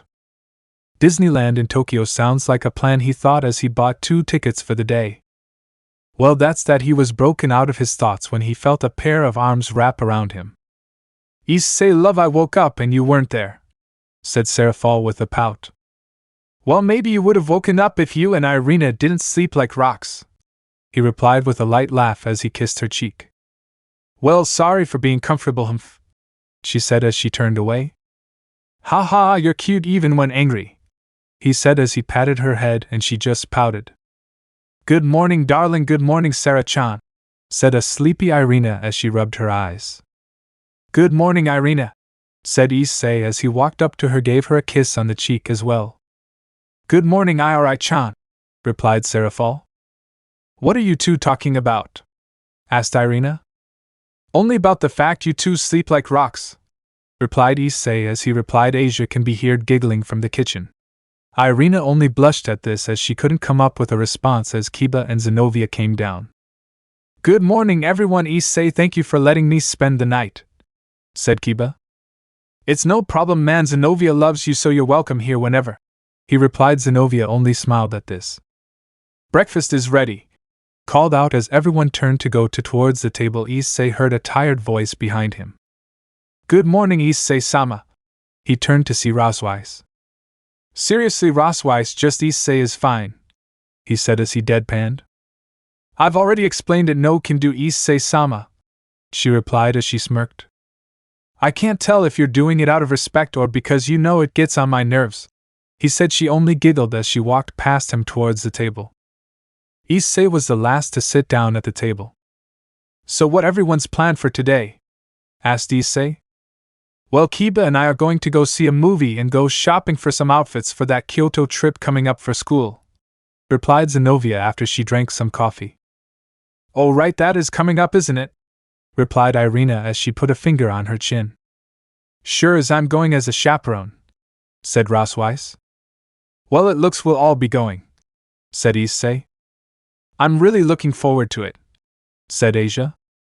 Ironically enough, I'll be there when you guys go. I have to go speak with the yokai faction about peace, said Serafall. Oh yeah, Odin-sama did say that they mostly kept to themselves, said Rosweiss. He was right. This is the first time in a long time that they're willing to speak to one of the biblical factions, explained Serafall. Anyways, what about you, love? What are you doing today? Asked Serafall as she looked at Issei. Well, I promised Asia I'd spend the day with her. As to what we're doing, I want to keep it a surprise for her, he replied as he smiled at Asia. What about you, Rosweiss? Asked Issei. Well, I was speaking to Rainier before she left. I'm going to train with her on my light spears, she replied. Oh, that sounds fun, said Issei. What? That means I'm the only who has nothing to do, yelled out Irina flabbergasted. Well, Iri-chan, if you have nothing to do today, how about you accompany me? I have to some meetings and I super don't want to go alone, said Serafall. If you don't mind, I'd love to go with you, replied Irina. I don't mind at all, plus it'll give us a chance to talk and hang out, she replied as she smiled. She only nodded in response. They ate breakfast in a comfortable silence with some chit-chat here and there. Everyone was about ready to leaving. Everyone was in casual clothing except for Irina and Serafall due to them having to attend meetings. All right, this is where we depart. Everyone have a good day, Issei said as he made a magic circle underneath Asia and him, and they were off. Scene change. They had teleported into an empty alley. Issei and I, where are we? She asked as she looked around. Well, Asia, we have to take a bus to the actual location cause I couldn't teleport us to the actual location, he explained as they left the alley, and she realized they weren't in Kyoto anymore. Welcome to Tokyo, he said as he smiled. Now let's catch this bus and we'll go to the actual location we're going, he said, walking towards a bus stop. The bus ride was a peaceful one. They talked majority of the way there until Asia noticed where they were going and got excited but decided to hold it in until they got off the bus. Asia, welcome to Disneyland Tokyo, he said as they got off the bus. Thank you, Issei, and I've always wanted to come here, she yelled out as she hugged him. He just patted her head. We've been through a lot lately, thought it'd be nice to just get away for the day, he said as they were walking towards the entrance and went in. What do you want to do first, Asia? He asked. I don't know, there's so many things to do, she replied as her face was in a map of the theme park. Issei took the map and examined it. How about we start at the left side of the park and just work our way around, he suggested. Alright, Issei and I, let's go. She smiled bright and nodded. For the next few hours they walked and rode every ride along the way. Issei's favorite ride so far was the India Jones ride and don't know if they have this in Disney Tokyo, but it's my favorite ride in Disney California, and Asia's being Pirate of the Caribbean. They making their way to Splash Mountain when Issei noticed a familiar head of silver hair and a hair of black hair next to him and walked over. Well, I guess the ride was right. It is a small world, said Issei with a smirk. I'll come on one day without running into anyone. Is that so much to ask for? Yelled out Vali. Hello, Issei, said Kuroka. Hey, Kuroka, he replied as he stepped aside to introduce Asia. Vali, Kuroka, this is my sister Asia. Asia, this is Kuroka, Kaniko's sister, and Vali the douche dragon emperor, said Issei. What was that? Yelled out Vali as tick appeared on his head as Issei laughed. Oh, relax, I'm just joking, dude. Asia, this is Vali the white dragon emperor, he said. Oh, it's a pleasure to meet you both, said Asia as she bowed. It's a pleasure to meet you as well, Kuroka replied as she gave a slight bow. Yeah, likewise, said Vali. Anyways, Kuroka, I didn't know you can hide the ears and tails, said Issei as he pointed at her head. Yup, just like Chiron, we can both do it. Honestly, I like not having them out, replied Kuroka. Then why have them out constantly? Asked Issei. Vali likes it, ha ha ha, she replied as her and Issei started laughing only to leave Vali standing there with a blush on his face. Anyways, are we gonna ride this Splash Mountain or not? Asked Vali. Yes, we are. Anyways, it was good seeing you again, Issei, and nice to meet you, Asia, said Kuroka as she was getting dragged away by Vali. Nice to meet you as well, Kuroka, she replied as she waved. Issei only waved by. Well, Asia, let's continue, said Issei. Hi, she replied happily. The day went really well. They spent the whole at the theme park and caught the last bus back to the alleyway where they came from, both wearing their Mickey caps. I had a lot of fun today, Issei and I, thank you, she said as she looked at him. Of course, Asia, like I've said before, we've been through a lot lately, and we haven't had the chance to spend the day together like this in a long time. It was fun, he replied as he patted her head. Are you ready to go home? He asked as he made a magic circle underneath them. Hi, she replied, and with that they were gone. Scene change back home. Issei and Asia teleported into the living to see Zenobia and Rosweiss on the couch. "Hey guys, how was your day?" asked Issei. "Training with Rainier is fun, she's a really good teacher," replied Rosweiss with a thumbs up. "It was good, Kiba, and I had a good day today," replied Zenobia with a smile. "Yeah, I bet you guys had a lot of fun," replied Issei with a smirk. "Huh?" asked the confused. "I can still smell his scent on you, or did you forget I'm part dragon?" he replied as he released his 4 dragon wings. "I did actually," she replied as she blushed a shade of red that rivals Rias's hair. "Oh, how was it?" asked Rosweiss. "Can we not talk about this?" she yelled out as she ran to the room in embarrassment. They all just laughed. They couldn't be happier at the couple, but teasing them was really fun. They had calmed down when a purple magic circle appeared and out came Irina looking exhausted. "I'm home," she said tiredly. "Oh, Irina, I take it you had a long day with Serafall?" asked Issei. "Yeah, we ha." She abruptly stopped when she noticed the caps on their heads. "You two went to Disney without me?" she yelled out at the point of tears. "I want to go too," she said at this point, crying anime tears as Issei just chuckled at her antics. "They'll take you soon, babe, probably after Kyoto, alright?" he said as patted her head. She only nodded her head in response. "Well, since it's too late to make dinner, let's just order a pizza and relax tonight," said Issei. "Hi." Everyone else responded. The rest of the night was spent just relaxing, watching movies and eating pizza until they all just decided to call it a night and went to sleep. Chapter 23. Let's go to Kyoto. It had been a week since the whole ordeal with Diodora in the Underworld, and Issei was waking up for school feeling excited. They would be leaving for Kyoto on a school field trip the next day. As always, Issei found himself unable to get up due to a chestnut-colored hair girl sleeping on his chest. "I love Irina and all, but I really don't want to be late," he thought as he tried to shake awake, only to be met with the same response as every other day: nothing. "Come on, Irina, I have to go to the bathroom," he thought. "Irina, come on, wake up," he said as he shook her again. "5 more minutes," she replied sleepily. Good a response, we're making progress, Drake, he thought. "The fact that you have to go through this every morning entertains me," said Drake as he laughed. "Thanks for the help, buddy," Issei thought sarcastically. "Help? And miss you struggling, huh?" Drake replied. "Guess I have to do this myself," he thought as he shook Irina again, only to be met with the same results. "Alright, hard way it is then," he said out loud as he charged up some lighting magic in his, and with a quick zap Irina shot off from the bed onto the floor. "Issei, what the hell?" she yelled out. "Don't what the hell me, I tried to wake you up gently, but apparently you only respond to a rude awakening," said Issei as he stood up from the bed and walked towards the bathroom and handled his business. Issei walked downstairs to see everyone at the table already eating breakfast and a plate for him, and sat down. "Good morning, Issei and I. Do you have plans today?" asked Asia. "Well, after school I have to stop by Azazel's. He said he has something for me, so I'm gonna see what it is," he replied. "What about you?" he asked. "Ria-san asked if I could teach Akino some healing magic since he isn't too proficient in it," she replied. "But I thought it was all the sacred gear," he said as he lifted up an eyebrow.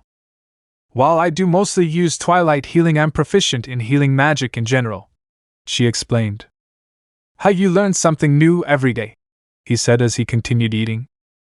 "Sarah-chan wants me to go over to keep her company while she does paperwork," said Irina. "Oh? That sounds boring," Issei replied. "Well, it would be, but talking to her makes it fun," Irina said as she smiled. They finished up breakfast in a comfortable silence and went to school. Time skip after school. Class had ended and Issei decided to walk Asia to the clubroom along with Zenobia since she wanted to see Kiba. Rosweiss had teacher work to do that day and Irina had already left to be with Serafall. They approached the orc club room and Issei knocked on the door. "Come in," he heard Ria say from the other side, and they all walked in. "Oh, Issei, Zenobia, what a nice surprise." "Hello, Asia, I was expecting you," said Rias as she smiled. "Hello, Rias, I decided to walk Asia over before I go see what my uncle wants, and Zenobia wanted to see Kiba," said Issei as he turned towards the couple who were already hugging. It's no problem at all, we don't have much going on today anyway since Kiba's trip to Kyoto is tomorrow with your class, he has free time. She explained. Okay, cool, I'll be going then, girls, get home safe, said Issei as he made a magic circle underneath him. Hi, they both replied, and with that Issei left. Scene change: Azazel's apartment. Issei teleported into Azazel's apart to find him once again playing Smash Brothers.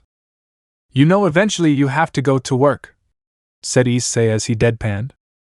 You know, eventually you have to mind your own business, Azazel replied sarcastically. Anyways, what do you want? Asked Azazel as he turned his system off. What do you mean? You told me to come here, Issei replied as he rose an eyebrow. Oh right, replied Azazel as he walked towards his desk and started to look through the drawers. Where is it? Ah, here it is, said Azazel as he lifted up a couple sheets of paper and handed them to Issei. What are these? He asked. These, my boy, is how you'll get to enjoy Kyoto. See, Kyoto is a part of the yokai faction, and these paper are somewhat of a passport, if you will. The biblical factions and the yokai have had somewhat of a rocky relationship for a while, and they won't let you near their shrine without one of these on you. I gave you one for each member of your peerage so they can enter as well, explained Azazel. Oh, okay, yeah, these will definitely come in handy when we're there, said Issei as he put the papers in his pocket. Also, Issei, be careful, I've been hearing that the Cow's brigade might be on the move, said Azazel with a serious face. Alright, I'll keep that in mind, replied Issei. He was about to make a magic circle to leave when he noticed another magic circle appear, and out came Rainier and familiar blonde friend. Oh, hello, Issei, said Rainier as she waved at him. You remember my friend Middle, right? She asked. Right, you were the one I saved from the church that night, said Issei as he extended his hand.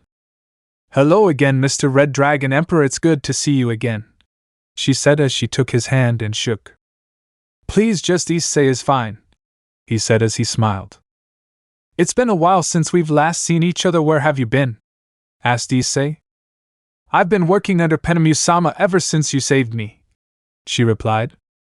Oh, speaking of which, where is Auntie Penemu? He asked. Oh, she has a few meetings to attend to with Shemhazai, replied Middlet. Oh, really? I wonder why the actual faction leader isn't there, said Issei as he looked towards Azazel. Hey kid, again, mind your own business, replied Azazel as he waved his hand in a dismissing manner. Maybe I would mind my own business if you would get your ass to work, old man, Issei replied as a tick mark appeared on his head. I am working, Azazel yelled back. On what? Not getting three-stocked by kids online? Issei yelled back. Seems like I came at a bad time, said a voice in the corner of the room. Everyone turned to see Vali. Vali? What are you doing here? Asked Issei. Well, I came to discuss some things with Azazel, but I also looking for a spar today, so it's two birds with one stone, replied Vali with a shrug. Well, I'm kind of not up to it right cause I go on a trip tomorrow, replied Issei. But how about we play Smash instead? Asked Issei. Alright, I guess, but you owe me that spar when you get back, replied Vali. Yeah, no problem, he replied as they both sat down on the couch to pick up a controller. Hold up, I want in, said Azazel. Shouldn't you be helping Auntie Penemu with work? Asked Issei. Yeah, he should, replied Rainier as she grabbed Azazel's ear. Oh, Rainier, let go, come on, just one game, Azazel begged. Fine, but after we leave, she replied. Since we're playing a game, I'll join in, said Middlet. Sure, grab a controller, said Issei as the other two grabbed a controller and sat down and played. Several hours later, the four had just finished another. They had played about 50 games with Issei winning 25 of them, Vali 20 and Middlet 5. Azazel hadn't won a single one, and was sitting there with a depressed look on his face. Unfortunately for them, time-wise, Rainier had fallen asleep mid-first game. Man, that was fun. What time is it? Asked Issei. 10:30, replied Middlet. What? We've been playing for 5 hours? Yelled out Issei. Oh? Is that right? said a voice behind them, and everyone turned around to see Penemu standing at the doorway. Oh shit, said both Issei and Vala as they paled. No matter how strong they got, an angry Penemu was still in scary sight. PP Penemu-sama, how were the meetings? Asked Middlet as she had sweat going down her head. Oh dear, you would know had you came here and fetched my husband like I asked you to, she replied as she sent her a glare. She let out a slight scream as she hid behind the couch. And you dear husband, she said as she glared at him and made a magic circle on her hand. At this the males paled. You were here all day with your games again while I did everything, she said as some fire came out of the circle. Yeah, I'm out, said Vala as he teleported quickly out of there. I'm out too, good luck uncle, said Issei as he teleported away like his life depended on it. Scene change home. Issei appeared in his living room and went to the kitchen to get some water and opened the fridge to see that the girls had left him a plate from dinner. For when he got home he smiled and ate the plate and just went to bed. The next morning, Issei woke up in the morning to see Irina was already up. Well, that's a first, he thought as he got up to get ready. Issei, hurry and get ready so we can catch the train to Kyoto with everyone else, said Irina as she came out of the restroom. All right, sure, he replied as he stepped. The rest of the morning was about as usual as can be expected. Everyone was pretty excited for the trip they had made. It just ended to catch the trains and ran into Kiba at the station. Hey Kiba, how's it going? Said Issei as he extended his fist towards Kiba. Hey Issei, not bad, just ready to go on this trip and relax. Rias gave me the other orders to assist you if you get into trouble should the need arise, said Kiba as he extended his own fist and bumped fists with Issei. Why does she have to make it sound like trouble follows me around? Said Issei as he deadpanned. Let's face it, dude, it kinda does, replied Kiba. Issei just sighed as the girls giggled. Yeah, let's just get on the train, said Issei as he started walking towards the train and got in. Irina sat next to Issei and Asia sat across from them, and Zenobia and Kiba sat in the booth next to them and were cuddling. Rosweiss was sitting with the other staff members. Issei and the two girls decided to play a game of Uno until they got there. Time skip. They had gotten to the hotels and checked in and had some free time and were walking to a shrine except for Rosweiss, who had to stay behind with the staff. Wait, hold up guys, I have something for you, said Issei as he took out the papers Azazel gave him and handed it to each of the girls. Rias gave me one before I left, said Kiba as he showed Issei the paper. What are these, darling? Asked Irina. You can think of these as a passport of sorts. It'll allow to move freely into the shrine as long as we have these, since the yokai still have a rocky relationship with the biblical factions for the time being, Issei explained. I see, that makes sense, said Zenobia. Yeah, let's go, said Issei as he walked into the archway that leads up to the shrine. During the walk they were all laughing and talking, finally just enjoying some downtime until Issei felt someone in the forest surrounding them. Guys, we have company, said Issei, and almost immediately everyone got into a battle-ready stance. Suddenly a spear was thrown and Issei only caught it and broke it on his knee. Everyone make a run for the shrine, we're surrounded and the shrine, it'll be easier to defend ourselves, said Issei. Everyone nodded and started running towards the shrine while more spears and arrows were being shot and thrown. They made to the shrine to see they were surrounded by yokai. I don't know how to handle this. If I kill any one of them it could spark a war with the yokai, and I really don't want to be the reason a war broke out, thought Issei as the split to create an opening and a little girl looking no older than 12 with fox ears came through the gap. Where is my mother? The girl asked. Who are you? Asked Issei with a serious look on his face. Where is my mother? She yelled. Kid, I don't even know who your mother is, he replied. My mother is Yasaka, queen of the yokai, the nine-tailed fox. Now where is she? The girl yelled. Listen, I don't know, but if you want I can help you look for her, said Issei. And who are you? Asked an older yokai next to the girl. My name is Issei Hayaru and I'm the nephew of Azazel, the leaders of the fallen angels, he said as he released his 14 fallen wings. I am also this generation's Red Dragon Emperor, he sternly, and he made the boosted gear appear on his left arm. Everyone widened their eyes as Issei retracted his wings. Now explain what's going on. Yesterday my mother was taken by some humans who called themselves the Hero Faction, explained the girl. Did you see what they looked like? Asked Issei. I don't know, I didn't really get a good look at them since my mother told me to hide. All I remember seeing was a spear of some kind, and it was giving a powerful aura, explained the girl. A spear, thought Issei. Partner, that sounds like the true Longinus, said Drake. Which means Cao Cao's in Kyoto, he thought. Don't worry, little one, I'll get your mom back all right, Issei said as he noticed the girl started crying. Please, I just want my mother back, she replied as she wiped away the tears. Little one, what is your name? Asked Issei, and he knelt down to look at her face to face. My name is Kunou. Chapter 24, Meeting the Enemy.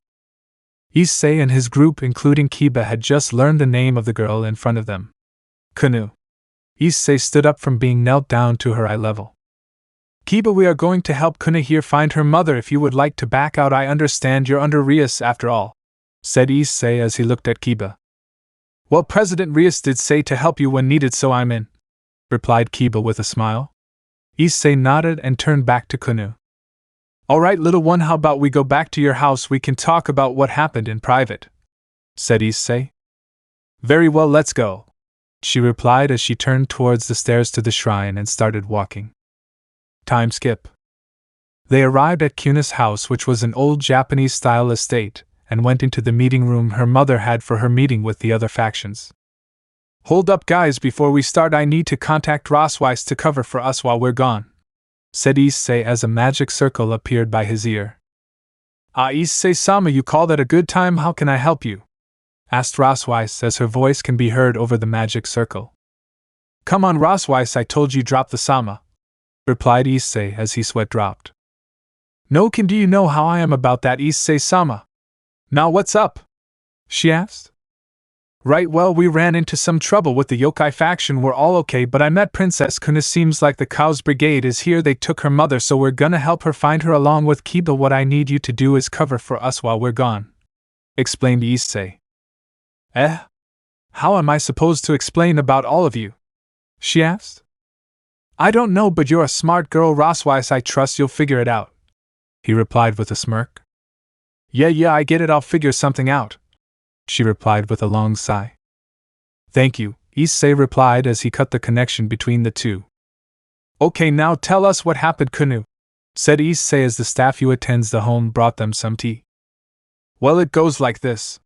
We were having an enjoyable night, mother and I just spending time together drinking tea when she sensed an enemy and told to go hide, but as I ran to go hide I felt an overwhelming power, so I peeked, and all I saw was a spear with some kind of spiral design going around it. So I went to go hide, and next thing I know everything went quiet, and she was gone, explained Kunou. Partner, without a doubt what she saw was the true Longinus, said Drake through their mental link. I know from what it sounds like Cao Cao must have seen Kunou, and her mother offered herself up for him to leave her alone, replied Issei. So then what is your plan? Asked Drake. Well, it's simple really, we locate wherever it is they are at, and we kill them. They're too dangerous to be kept alive, he replied. Alright, little one, don't worry, I promise you we'll bring your mother back, said Issei as he smiled at her.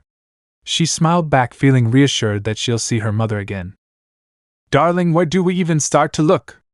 Asked Irina. Well, you see, I know someone who might be able to sense her out, just so happens she's a fellow yokai, he replied as he pulled his phone out and made a call, making Irina raise an eyebrow. Wait for it, he said, and a minute later a blue magic circle appeared and out came Vala and Cruach. Hi, where are we? Asked Vala. Vala and Cruach, this is Kunou, daughter of Issei, leader of the yokai faction. Kunou, this is Vala, this generation's white dragon emperor, and Cruach, a Nikomata that specializes in senjutsu, he replied. Cruach widened her eyes slightly at the little girl in front of her and knelt down on one knee and bowed her head, making Vala raise an eyebrow this time. It's an honor to meet you, Kunou-sama, said Cruach. Please raise your head, I'm not really one for formalities, Kunou responded. Vala looked towards Issei as to ask what's happening. Kunou and Issei are considered royalty among the yokai for being the legendary nine-tailed foxes, the strongest among all yokai, Issei explained. Vala only nodded, fully understanding the situation now. So why did you call us here? Asked Vali. Yasaka was taken by the hero faction. I wanted to ask Kuroka to help us locate Yasaka with senjutsu since Kunou is still inexperienced with it cause of her age, and I can only sense it when it's right in front of me. Explained Issei, making Vali take a serious look on his face. So Cao Cao is here, he said. I believe so, however I think he has helped considering that Yasaka could have taken him if it was only him. Issei replied. That makes sense very well. Kuroka, would you mind helping? Asking Vali. For Yasaka-sama I'll do it, she replied as she sat in a lotus position, closed her eyes, and started to infuse senjutsu. After a minute she finally spoke up. I think I found her. I'm pretty sure it's her since its energy is similar to Kunou-sama's, but it seems to be within a barrier, she said. Can you give me a location? Asked Issei. There's a park in the middle of Kyoto, it seems to be coming from there, she replied. Okay, he said as he stood up. Vali, would you like to join in or sit this one out? Asked Issei. As much as I would love to, someone has to protect the princess just in case, so Kuroka and I will stay behind and watch Kunou, said Vali. Right, well everyone, let's go. Kunou, don't worry, you'll be safe with Kuroka and Vali. I promise I'll bring your mom back, said Issei. Kunou only nodded as they teleported towards the park. Scene change.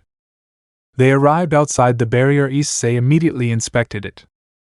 Seems like some high-quality stuff prevents humans from entering, allowing only those with some power. However, because of that, as soon as we go in they'll know we're here, so the element of surprise isn't an option here, explained Issei as he turned back to his group.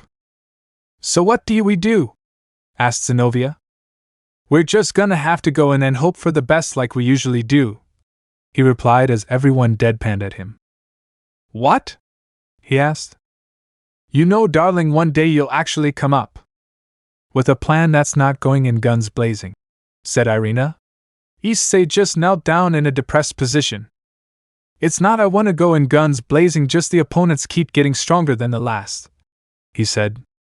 There, it's all right, said Irina as she stroked his hair. Everyone just sweat dropped at the scene. Well, anyways, guys, are you ready? Asked Issei. They all nodded, and with that they went. They all noticed a light coming from the center as soon as they walked in and headed towards it, and saw 6 figures. 2 were in a magic circle and 4 were on the outside. As they approached, Issei noticed the spear. Cao Cao, he thought. Well, it's about you and your group showed up, said Cao Cao as he turned around. Cao Cao, it's nice to finally put a face to the name, said Issei. I see you know who I am. Issei, hi, to let me introduce everyone else. The blonde here is Jean, the tall guy over there is Heracles, he said as he pointed at the tall man. And the shorter one is Siegfried, and that one over there is George. I'm assuming you already know Yasaka, finished Cao Cao with a shrug. Don't really, there was a need for introductions since we're here to stop you and take back Yasaka, said Issei as he got into a battle ready along with everyone else. Zenobia had already summoned Duranal. Well, sometimes it's just nice to say hello, replied Cao Cao. Well, hello and goodbye, yelled out Zenobia as brought up Durandal above her head and began to swing it down. Don't let it hit you, you'll die if it hits, yelled out Cao Cao as all members nearly escaped. Wii, sighed out Zenobia as she wiped some sweat off her forehead. What do you mean, Wii? He missed all of them, said Issei. I know, but now they know not to take me lightly, she replied with a thumbs up. Issei just sighed. Whatever, I'll take Cao Cao, you guys take the rest. Kiba, please help Asia, said Issei. They all nodded and scattered. Issei landed in front of Cao Cao. George, start the spell, Cao Cao yelled out. I don't suppose you want to tell me what you plan on doing? Asked Issei as he looked around to see the others were holding their own in their fights. I mean, since you asked, sure, I plan make Yasaka surge out so much power that the Apocalypse Dragon Great Red shows up, and when it does I'm going to challenge it, said Cao Cao with determination. Ptah, Issei broke into a fit of laughter. What the hell is so funny? Cao Cao yelled out, now enraged at being laughed. You wanna challenge Red and I-san? Hey, that's rich, if you do you'll die, Issei laughed. Wait, and I-san? Asked Cao Cao. That's right, I'm the little sibling of Ophis and Great Red, he replied. Great, now all I have to do is defeat you and he'll be here, said Cao Cao as Yasaka started screaming and went into her QB mode. Yasaka, yelled out Issei as he got serious. Alright, looks like there's no time to waste here, balance break, yelled out Issei. Welsh Dragon Balance Breaker. Let's go, said Issei. It's going to take more than that to beat me, Issei Hayaду, said Cao Cao. Issei released his 14 fallen wings and Cao Cao widened his eyes slightly. He had heard the Red Dragon Emperor was strong but not this powerful. With that, Issei disappeared in a burst of speed and reappeared next to Cao Cao, delivering a devastating kick to his ribs, shattering a few in the process. Cao Cao coughed up blood as he was sent flying into a rock. Cao Cao came out of the rubble spitting out blood. Alright, I'll admit that was more powerful than I thought. Looks like I'm going to have to fight seriously, he said as he finished his sentence. He pointed his spear at Issei, and it extended towards him. What the buck? That Issei as he went wide-eyed, seeing the spear extend toward, nearly dodging it, although it clipped a few feathers off his wings. Well, it's to be expected. I'm pretty much going into this fight blind. I don't know what that spear does, but it has holy energy. If I were a devil, even that wing clip would have done some serious damage. Can't afford to get hit by that, he thought as he stood up and took another stance. I see you're ready to continue, said Cao Cao. I am, he replied as he disappeared in a burst of speed again above Cao Cao, and as he threw a spear of light at him, Cao Cao lifted his spear and twirled it around, making the spear disappear. Weak, I expected more, said Cao Cao, still twirling the spear. It was only a distraction, idiot, replied Issei as he appeared in front of Cao, delivered a devastating punch to the same area. His shattered ribs were causing more damage, making Cao Cao cough out a lot more blood before sending him flying into more rubble. This time when he stood, he was holding the spear as support. Alright, that's it, you've really made me angry, Bala. Stop, Cao Cao. Cao Cao was interrupted by Siegfried and the others landing next to him, including George. George? What's going on? Asked Cao Cao. Our opponents are on even grounds with us, and to make matters worse, Serafall Leviathan appeared. We have to retreat to fight another day, explained Siegfried. Fine. Today's your lucky day, Issei Hayadu, until we meet again, said Cao Cao as George made a magic circle and teleported them all out of there. Last time I checked, I was kicking his ass. Lucky day, my ass, said Issei as he deactivated his balance breaker. Well, to be honest, we still don't know what that spear of his does, partner, said Drake. Yeah, you're right, I guess we'll find out next time, he replied as the others landed near him. So who did you guys end up fighting? Asked Issei. Asia and I fought Jean, who was really strong. Asia was support, and until Asia launched a light spear through her leg, explained Kiba. Alright, Asia, that's what I'm talking about, Issei replied as he high-fived Asia and looked to Zenobia. How about you? He asked. I fought that Siegfried guy. He was a chump while he had 2 arms, she explained. Huh? Asked Issei, confused. Well, he has a sacred gear that allows him to grow mechanical arms to wield more blades. It was honestly really weird, she explained, and Issei just nodded and looked at his queen. I took on Heracles. He was super strong, but I held my own. Next time we fight, I'm sure I can take him out, she said with a smile. I'm sure you can, he smiled back. I'm proud of all of you. You all did really well. Now let's go check on Yasaka, he said, and they all nodded as they walked towards where they were keeping the yokai leader.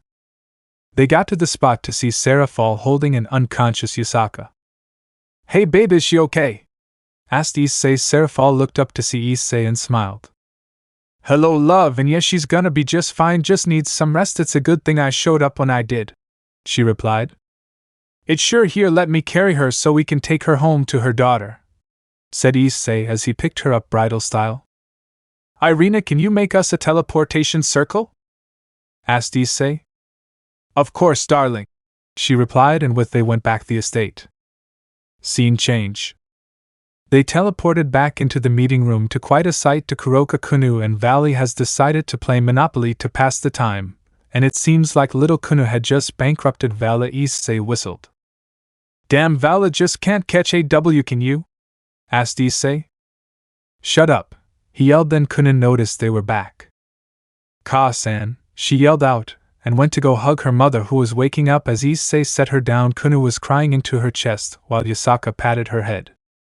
There, my sweet Kunou, it's going to be alright now, said Yasaka as she looked at everyone. Please, to show my gratitude, please allow to you all up her for the night to rest. It's the least I do, she said. I'm alright, sure, why we all are pretty tired anyways, said Issei, which ended the girls sharing multiple rooms and with Vali, Issei, and Kiba sharing one. Later that night, Kiba was snoring like a madman, making it impossible. Seriously, Zenobia is attracted to this? Thought Issei. Yo, Haya, do you awake? Asked Vali, who was in the futon next to his. Who can sleep with this guy here? Issei. I just want to know something, said Vali. What? He replied. You're still a hitch, said Vali as he lifted his fist towards Issei. Hiya, likewise, buddy, replied Issei as he lifted his and fist bumped Vali. With that, they turned opposite directions and fell asleep.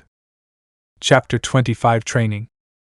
Issei woke up in the morning to an arm on his face. Issei managed to glance over to who arm belongs to, only to see Vali sound asleep. I know I usually wake up in weird situations, but this takes the cake between Kiba's snore fest last night and my rival over here trying to cuddle me up. It what my life is coming to, thought Issei. Albion, would you mind getting off my host? This is rather uncomfortable, said Drake out loud. Yes, you're right, I would rather not have my host cuddle up to yours. Or Vali, wake up, said Albion. Albion, what's going on?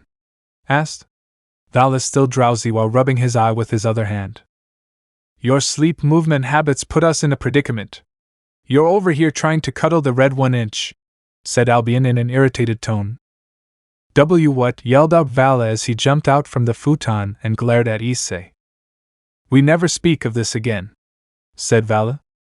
Well, I gotta agree with you there. I would rather not have a rumor going that the two heavenly dragons were cuddling, all our street cred gone, said Issei. So we agree then, replied Vali as he relaxed a bit. So anyways, what's for the agenda today? Asked Issei, trying to change the subject. Kuroka and I have to go meet up with Biko and Arthur, replied Vali.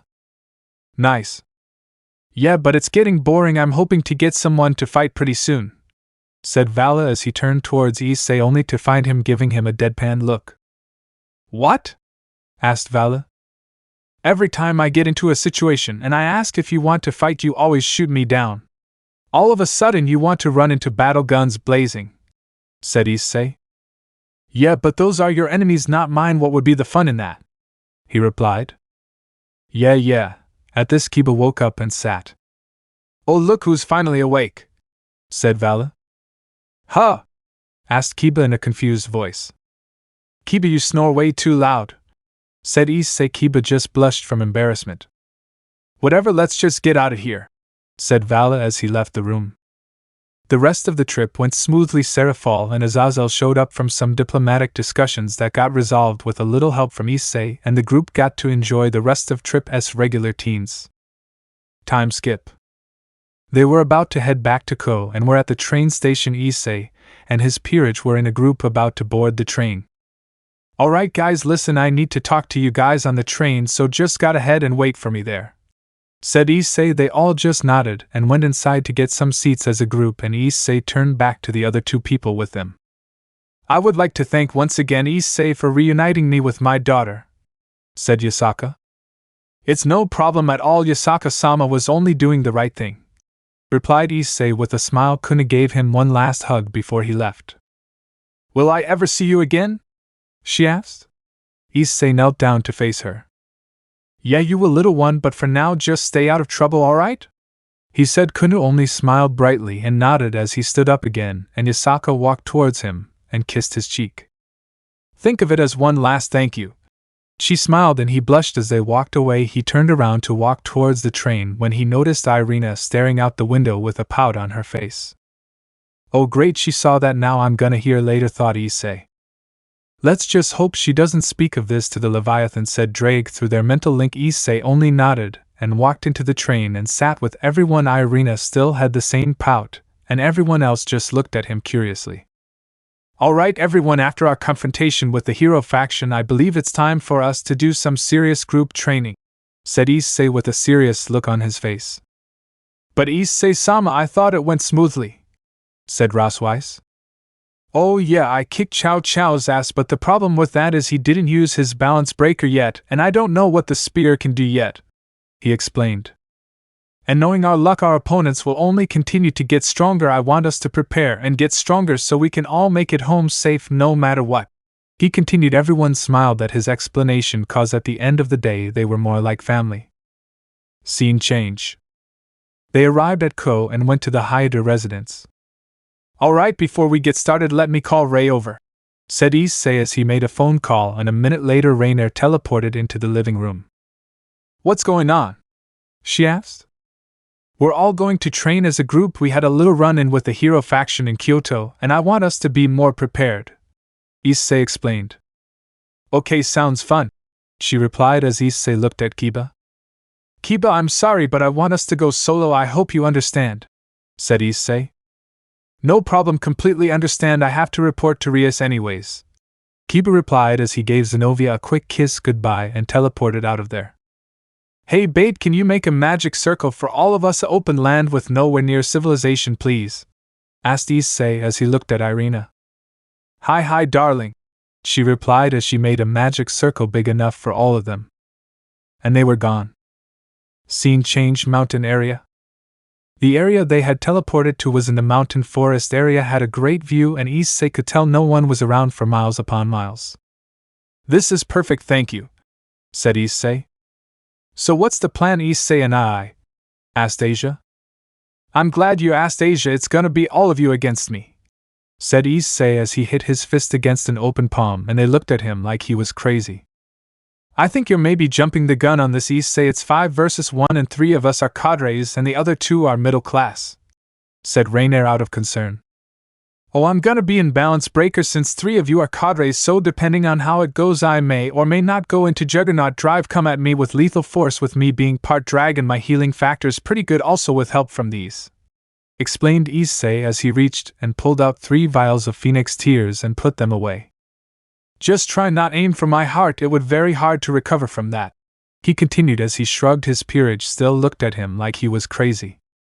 Okay, I guess it would be a serious challenge for all of us, but no angelic overdrive, we can't compete with that, said Irina. I promise I won't go into the angelic overdrive, said Issei as walked towards the middle of the field and faced them. Now then, balance break. Welsh Dragon Balance Breaker.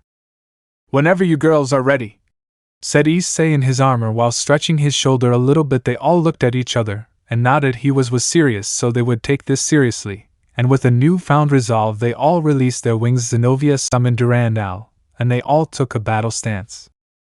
Now that's more like it, let's baggy. Issei was interrupted by Rosweiss flying up to him out of nowhere and delivering a devastating kick to his stomach, shattering some of his armor and sending him flying to some trees. God damn it, Rosweiss, at least let me finish my sentence, he said as he stood up and his armor was regenerating. Sorry, Issei-sama, but if you get your momentum going, you're hard to beat. I learned that from watching you and Thor-sama train, she replied. Right, he replied, and he flew towards Rosweiss and threw a punch which she blocked with her forearm. Looks like she's getting her powers as a rook down, thought Issei as he noticed Rainier appeared on the left and made a spear of light and attempted to stab Issei, only for him to catch it with his hand. You're gonna have to be faster than that, Ray, he said as he noticed Zenobia jump up, bring down her Durandal to where they were. Oh shit, he said, and in burst of speed got off the way to see the other 2 get blown away by the sheer force of Durandal's recoil. Man, that was close, said Issei as he sweat dropped and released his 14 wings when he noticed his legs being frozen in place as Irina came out behind. Don't forget about me, darling, she said. Of course I would, love, but remember, he replied as he snapped his fingers and the ice shattered. I'm a master at ice magic as well, he finished his sentence as he felt his shoulder get pierced and turned to see a spear of light had went through his right shoulder. Well, little Asia caught me by surprise, he said as he faced her and pulled out the spear. At least you'll let me finish my sentence first, unlike a certain Valkyrie I know, he said as he looked towards Rosweiss. Sorry, Issei and I, but you want us to be stronger, so I'm going to take this seriously, she said with a look of determination on her face. That look, she finally found her backbone, at least my armor and shoulders healing already. I won't have to use a phoenix tear just yet, he thought, and Zenobia made the first move and ran towards Issei as Issei brought his hand up and made a magic circle. Frozen hell, he said as spears of ice came up and stabbed Zenobia through her shoulder, and 2 wings. She let out a scream of pain. We need to work on your speed, Zenobia. Don't worry, when we're done here Asia will heal any wound you guys have, he said. Roswise, having had enough, made a Norse magic circle and bombarded Issei with magic blasts, forcing him to fly away and be on defense when Rainier caught up to him and landed a punch to his helmet followed by a knee to his mid section, making him cough out blood before she could continue her onslaught. He made a defensive barrier to protect himself from another attack and countered with a kick to her stomach, sending her flying into the ground. I knew this wasn't gonna be easy, but goddamn this hurts, he thought as he coughed up blood. What did you expect, partner? You're taking on 3 cadres and 2 mid-level fallen at the same time. Maybe you should have thought this through, said Drake. I know, but they're working together. I like it. Issei was brought out his thoughts when Zenobia and Irina attacked at the same time in the sky. Zenobia swung Durandal at him, but he dodged only to feel a magic blast hit his back and was sent flying down, making a crater as he hit the floor and coughed blood. He stood up too late to realize Zenobia had swung down Durandal. Feeling a stinging sensation at his left arm, he was kicked away by Zenobia. Buck, everything hurts, he thought as he looked at Zenobia and saw she held his left arm. Zenobia, can I have my arm back now? He asked. She nodded as through his arm at him he pulled out a vial of phoenix tears, poured some on him, and reattached his arm and drank the rest to recover from the magic on his back thanks to his girlfriend. That's better, he said. Aisha, I see you're getting faster with your healing considering Zenobia attacked right away, he continued, and she nodded. So how do you feel taking me on in my balance breaker? He asked the girls. Lousy considering you're holding back, said Irina with a stern face. What makes you say that? He asked. The fact that you haven't boosted yet, she replied. Oh right, I can do that, he thought. Please tell me you really didn't forget about that, said Drake. No, maybe. Despite being my strongest host, you are most definitely not the smartest, you idiot. Guess it's time to be serious, said Issei. Boost, boost, boost, boost, boost, boost, boost, boost. Issei flew towards Roswise, throwing a punch for her to block again, only this time thanks to his boost she was sent flying backwards. It's been a while since I had to boost, said Issei as he looked at his hand. Dodge, roared out Drake. Was Issei's only response as Irina kicked the side of his helmet, shattering it, and sent him flying into more trees. Issei, you idiot, said Drake as Issei just laid there. Drake, wanna be a pal and fix the armor, said Issei as he stood up. You want to stop being an idiot and pay attention, said Drake. Yeah, I get it, let's back to it, said Issei as his helmet regenerated and flew towards the girls and sent a punch towards Irina, who blocked it and was sent back by force. Issei managed to turn to see Zenobia swinging down her Durandal. Not again, he thought as he sped to the side and barely dodged the blade to see a pink spear of light flying towards him. He managed to catch it only to feel a piercing pain on his leg. He looked down to see another yellow spear through his thigh and winced. Damn it, Asia, you're always catching me with my back turned, he said as he turned to face her. Sorry, Issei, but I have to gain advantage anyway. I know I can't beat you in power, she explained as she made the spear disappear and blood leaked out his leg and started healing. Dragon's healing factor is amazing, he said, only to be met by Roswise flying at him at high speeds and tried to kick him in the abdomen. Unfortunately for Issei, he moved at the wrong time, which made the kick land below the belt. He immediately stopped and fell to his knees as his armor completely shattered. What the hell, said Issei as he held his groin. Why did you kick me in the hick? He stared, crying at this point. Oh, Issei-sama, I'm so sorry, she said as she gasped, realizing what she had done. What the hell, Rose? I wanted children eventually, yelled out Irina. So I'm gonna assume this little practice is over, said Zenobia as she put Durandal back in the pocket dimension. Ouch, that's really gotta hurt. It had a lot of force behind it, said Rainier. I'm sorry, Roswise cried out. That was the last thing Issei heard as he blacked out. Scene change Haida residence. Issei woke up and noticed he was on the couch in his home. How did I get here? Thought Issei. Irina brought once you blacked out, replied Drake as Issei sat and looked around and noticed all the girls were at the dining table and walked towards it. How long was I out? Asked Issei.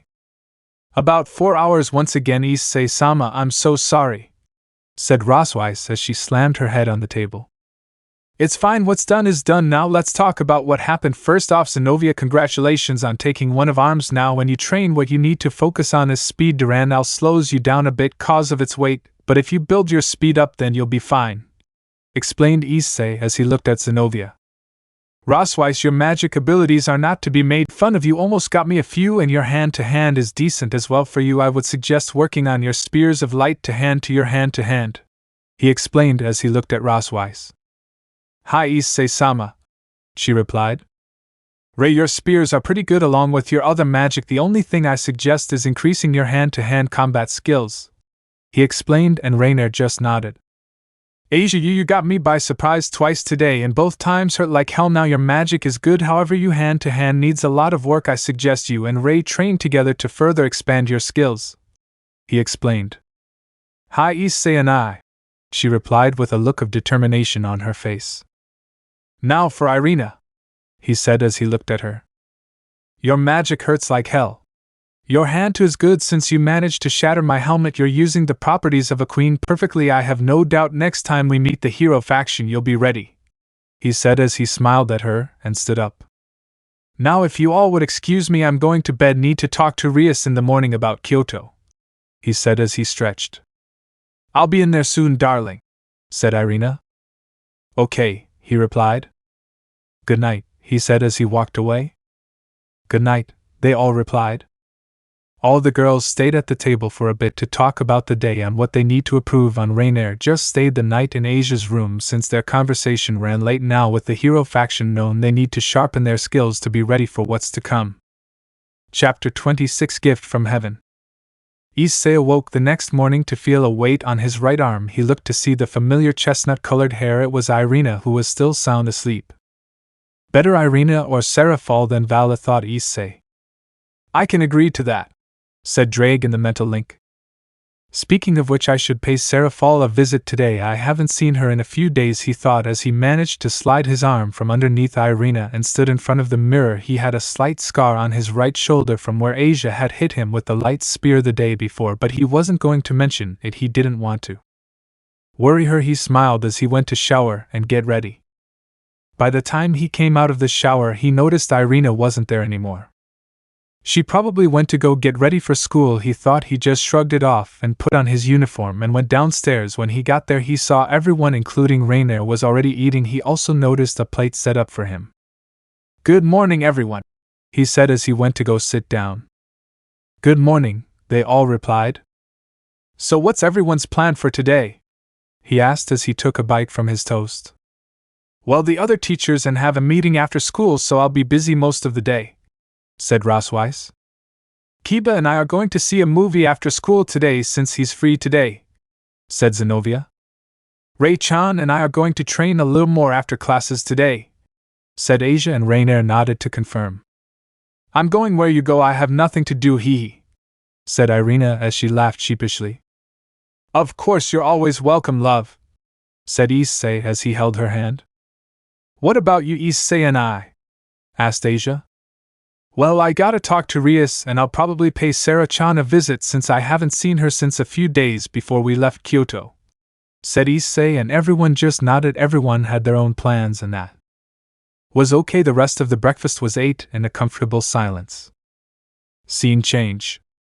Issei, Irina, Zenovia, and Asia were walking to school since Rosweiss liked to teleport nearby and walk the rest of the way to get there early, and Rainier had to make sure Azazel actually got up and went to work today. It was just the four of them until they got to the school gates and saw Rias and Aquino waiting there. Ah, Rias and Aquino, good morning, said Issei. Good morning, Issei and everyone, said Rias as the others smiled and nodded at her. Hello, Issei-kun, I have a favor I need to ask of you, said Aquino. Sure, Aquino, go ahead, replied Issei. Can you meet me at the shrine on the west side of town after school today? There's someone who wants to speak with you, said Aquino. Yes, sure, no problem, Aquino, I'll be there. Is it alright if Irina comes along? Asked Issei. Sure, I don't see why not. Anyways, I'll see you both there later, bye, said Aquino as she waved and started walking to class. So, Rias, did you get the reports about Kyoto from Kiba? Asked Issei. Sure did, and it's troubling that you all went through that, said Rias. Well, it wasn't too bad, at least none of us got hurt, replied Issei. Yes, you're right, and that's all that matters. Well, I'm off to class too. See you later, Issei, she said as turned and walked towards her class too. See you, Rias. Well, I think we should go to class too, guys, come on, he said as they all walked to class for another boring day at school. Time skip. Issei and Irina showed up to the shrine Aquino had said and started to walk up the steps. Who do you think wants to meet with you? Asked Irina. I'm not too sure, but if Aquino called us out here to meet them, it's probably someone important, replied Issei as they made it to top and saw Aquino sweeping the ground. Oh good, you guys are here, come follow me, he should be here any second, said Aquino as she led them to the meeting room the shrine had. Please have a seat, I've already prepared some tea, so enjoy, said Aquino as she guided them in the room and closed the door. I wonder who wants to meet me, said Issei as he drank some tea. God damn, that's some good tea, said Issei as Irina nodded in agreement when a bright light in the form of a cross lit upon the room and then out came the Archangel Michael. Please do not use the Lord's name in vain, nephew, said Michael. Uncle, it's so good to see you again, said Issei as he got up and gave his uncle a hug. It's good to see you as well, Issei, replied the angel as he returned the hug. It's good to see you, Michael-sama, said Irina as she bowed. Please raise your head, you're with my nephew, you may call me just Michael or uncle if you wish to as well, said Michael as Irina just blushed and Issei laughed. Well, what brings you here, uncle? Asked Issei. Right, I wanted to bring you a gift, said Michael as magic circle appeared on his hand and out came a medium-sized sword with a white leather grip. A sword? Asked Issei. Not just any sword, my boy, right here in my hands is the sword of Azrael, said Michael. Issei widened his eyes. This blade is sharp, is on par with Durandal when mastered, he said as he handed the blade to Issei. And he held it. Add your holy energy to it, said Michael, and Issei did just that, and flames surrounded the blade. These flames are holy flames that feed off your holy energy. I think your mother would have wanted you to have this, said Michael as he smiled. Issei teared up and put the sword in a pocket dimension and gave Michael a hug. Thank you, uncle, said Issei. You're very welcome. Next time I'll bring the other three with me. They wish to see you as well, he replied. Speaking of which, uncle, why didn't you just contact me directly? Asked Issei. I'll be frank with you, I don't know how to contact you directly, said Michael as he laughed sheepishly as the other two sweat dropped, and Issei gave him his contact information.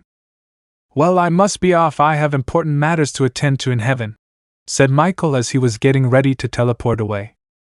Right, I'll see you later, uncle, said Issei as he waved. Goodbye, Michael-sama, said Irina, and with that Michael left, and Aquino opened the door. So how'd it go? She asked. It went really well, thank you for the tea, by the way, it was delicious, he replied.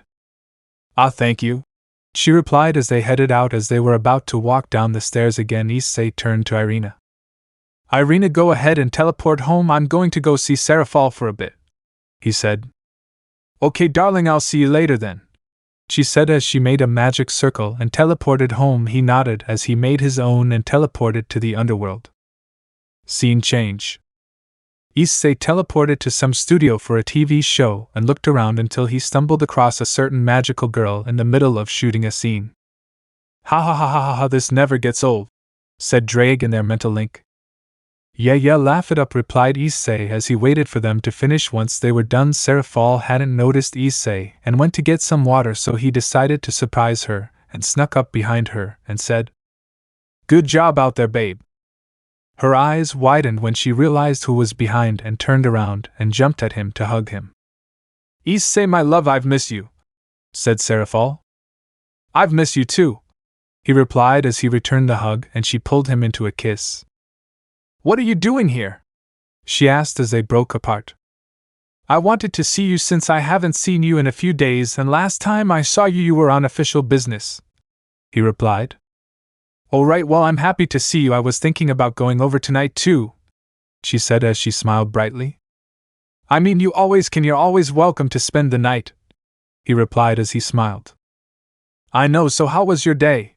She asked as she was undressing back to casual clothing. It was good, went to school and met up with Uncle Michael and he gave me a present, Issei replied, not really bothered as he has seen her nude many times before. Oh yeah, what'd he give you? She asked curiously. My mother's old blade, he replied, her eyes widened as that could only mean one thing. No way, you have the blade of Azrael? She yelled out. I take it you've heard of it, he said. I have. In the Great War it was used to eliminate devils left and right. To be more specific, the Phoenix clan, the flames surrounding the blade have so much holy energy that it's the only thing that will stop the Phoenix healing factor completely, she explained. Sounds like my mom was badass, said Issei. She was. I never got the chance to meet her since by the time I was old enough to fight in the war she fell from grace and hid, she replied.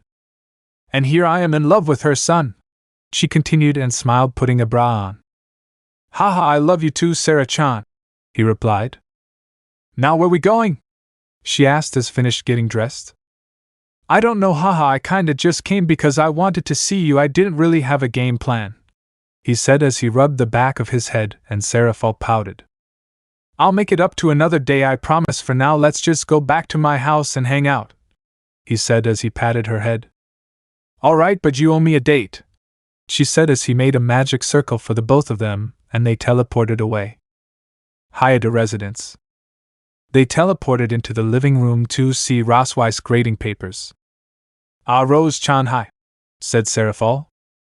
Ah, hello, Serafall-sama, she replied with a smile. Mao, I told you to call me Sarah-chan, said Serafall. Sorry, no can do. Issei-sama know how I am, Rosweiss replied. It's true, as you can see she still refers to me as Sama no matter how many times I tell her not to, said Issei when Asia walked into the living room. Era Sarah Ne-chan, you're here, hello, said Asia as she smiled and gave her a hug.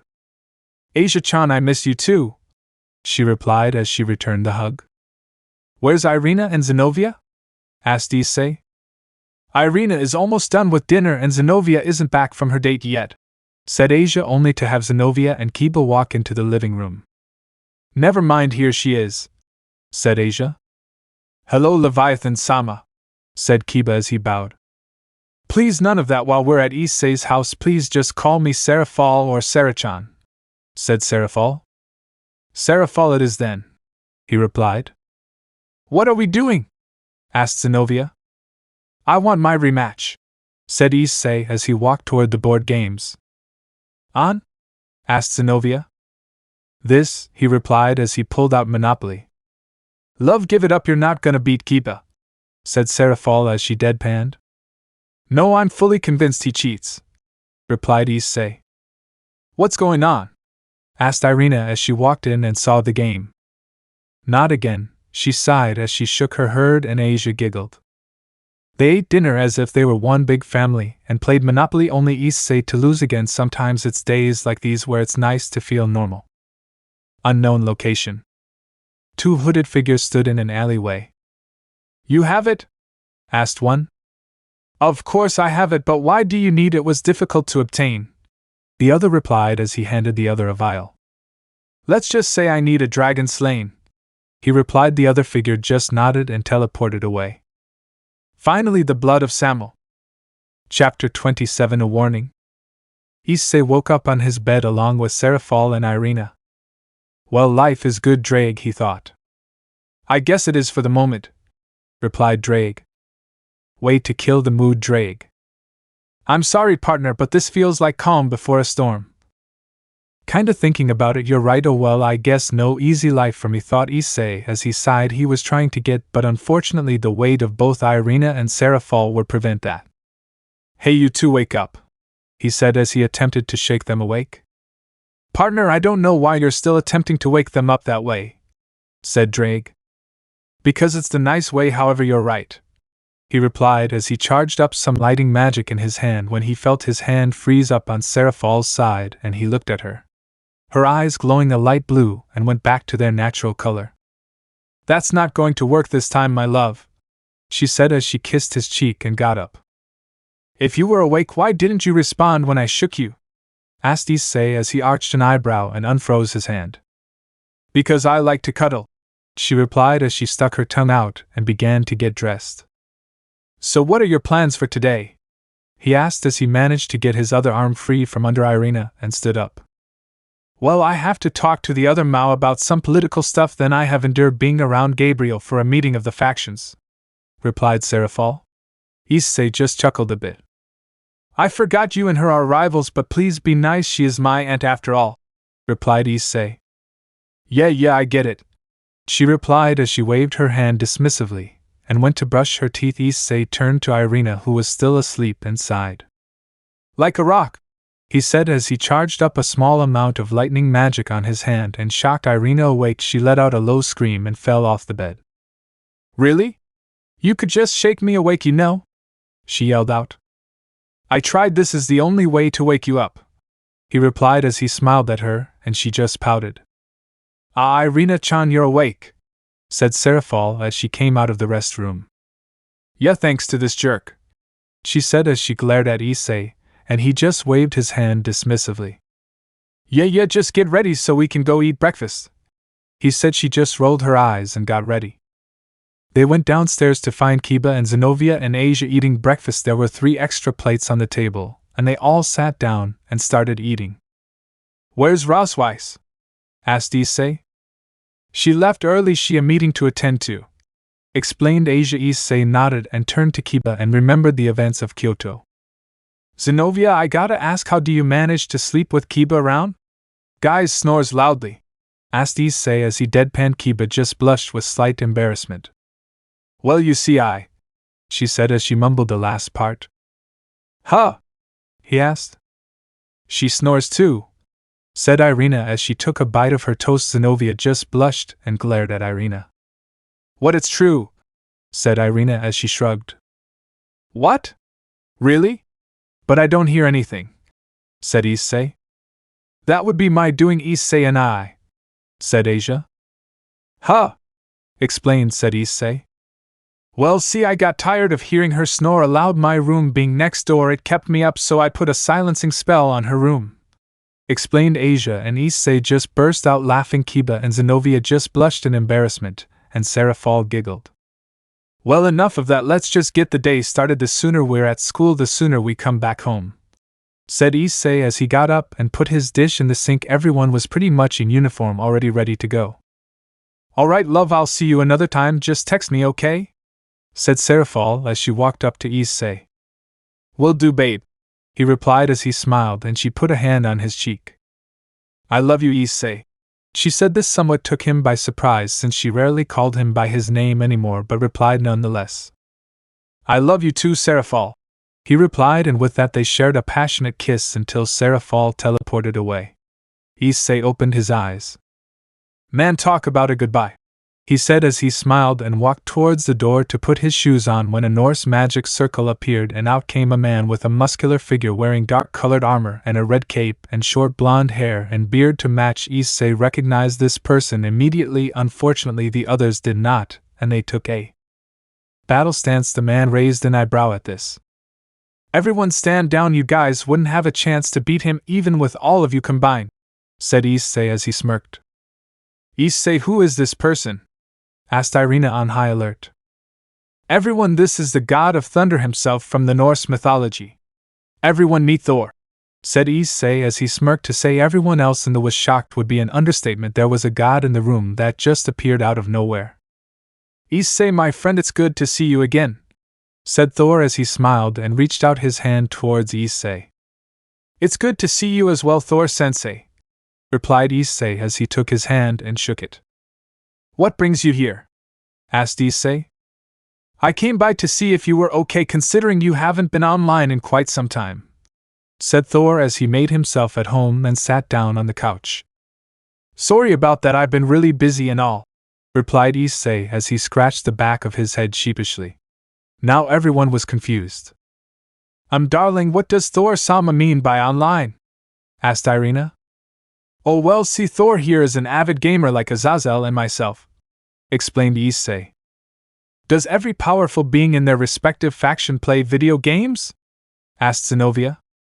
Well, not everyone, mostly me, Thor, Azazel, and Serafall play online sometimes on Call of Duty, said Issei. Kiba just sweat dropped at this to think two faction leaders would meet up on Call of Duty. Okay, I'm curious, what are your gamer tags? Asked Irina, fully curious as to what two faction leaders would name themselves. Well, Thor here is the Legend 27, Azazel is Falling for 20, said Issei as he stifled a laugh. Serafall is Big Red 66. At this point Issei is laughing while Kiba is trying not to laugh. What's yours? Asked Irina. Noobmaster 69, replied Thor as stifled a laugh. At this point Kiba just laughed, much to Issei's dismay. Anyways, you guys go on ahead without me, I'm going to stay back with Thor-sensei. Irina, can you talk to Tsuna for me? Asked Issei. Sure thing, darling, she replied as they got their things and left. At this point Issei opened his pocket dimension and pulled out a cold beer for Thor and one for himself. He picked up drinking beer during his time in Asgard. He sat down and handed Thor his. Ah, thank you, said Thor as they opened their beer and began to drink. Okay, Thor-sensei, talk to me. I know me not being online isn't the only reason you're here, said Issei, and he leaned back into the couch. I see our time together taught you a few things about me, but you're right, said Thor as he took another sip of his beer. So what's up? Asked Issei as he took another sip of his. I was able to get some information off my brother Loki, said Thor. Okay, what'd he say? Asked Issei. This is more of a warning for both you and your siblings, said Thor as he took another sip. Issei just raised an eyebrow, waiting for Thor to get to the point. Someone has gotten the blood of Samael, said Thor with a serious look on his face. Issei spit out his beer in shock. What the hell? Who got it? Issei yelled out. This was a very serious matter. The curse of Samael is known to kill any dragon, no matter how powerful. I don't know who exactly has it, I just know it's in the possession of the Chaos Brigade, said Thor. This is a very serious issue. If I get that in my system, I'll die, said Issei as he paces back and forth. I know this is a very serious issue at hand, but this is not the time to panic, Issei, replied Thor in a calm manner. I know, I just want to protect everyone, said Issei as he sighed, and Thor got up and put a hand on his shoulder.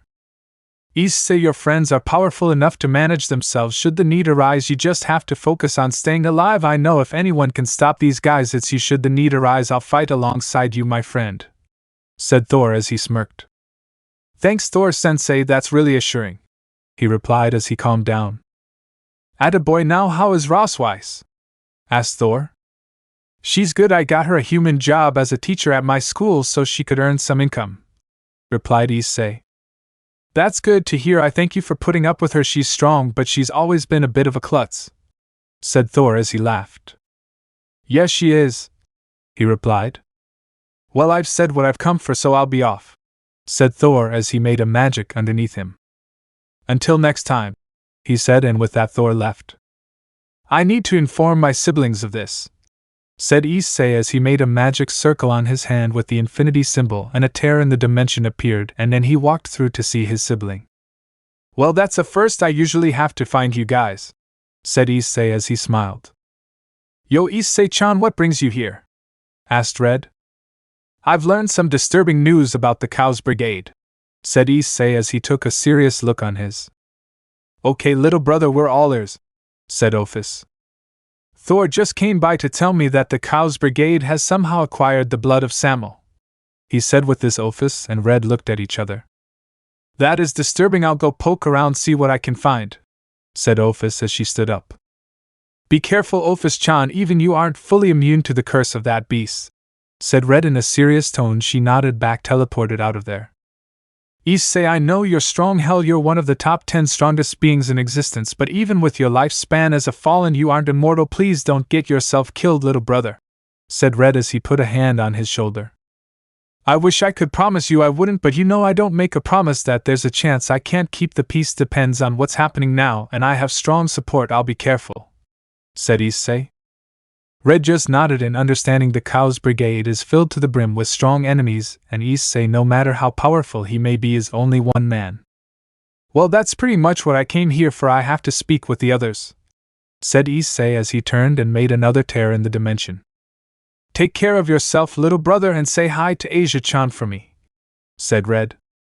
I will, and will do. You take care of yourself too, and I-san, he replied before he went through the gap again, and found himself in his living room. I should inform Uncle, but Serafall said they were all going to be in a meeting. Just tell him when the meeting is done, said Drake. I will, he replied as was about to walk outside his home and open the door to find a familiar face. Vali? What are you doing at my door? Asked Issei. I don't like teleporting into people's homes, unlike a certain red dragon I know, said Vali as he glared at Issei. Well, I know you didn't just come here to talk shit to me, so what's up? Asked Issei. We need to talk, Vali replied.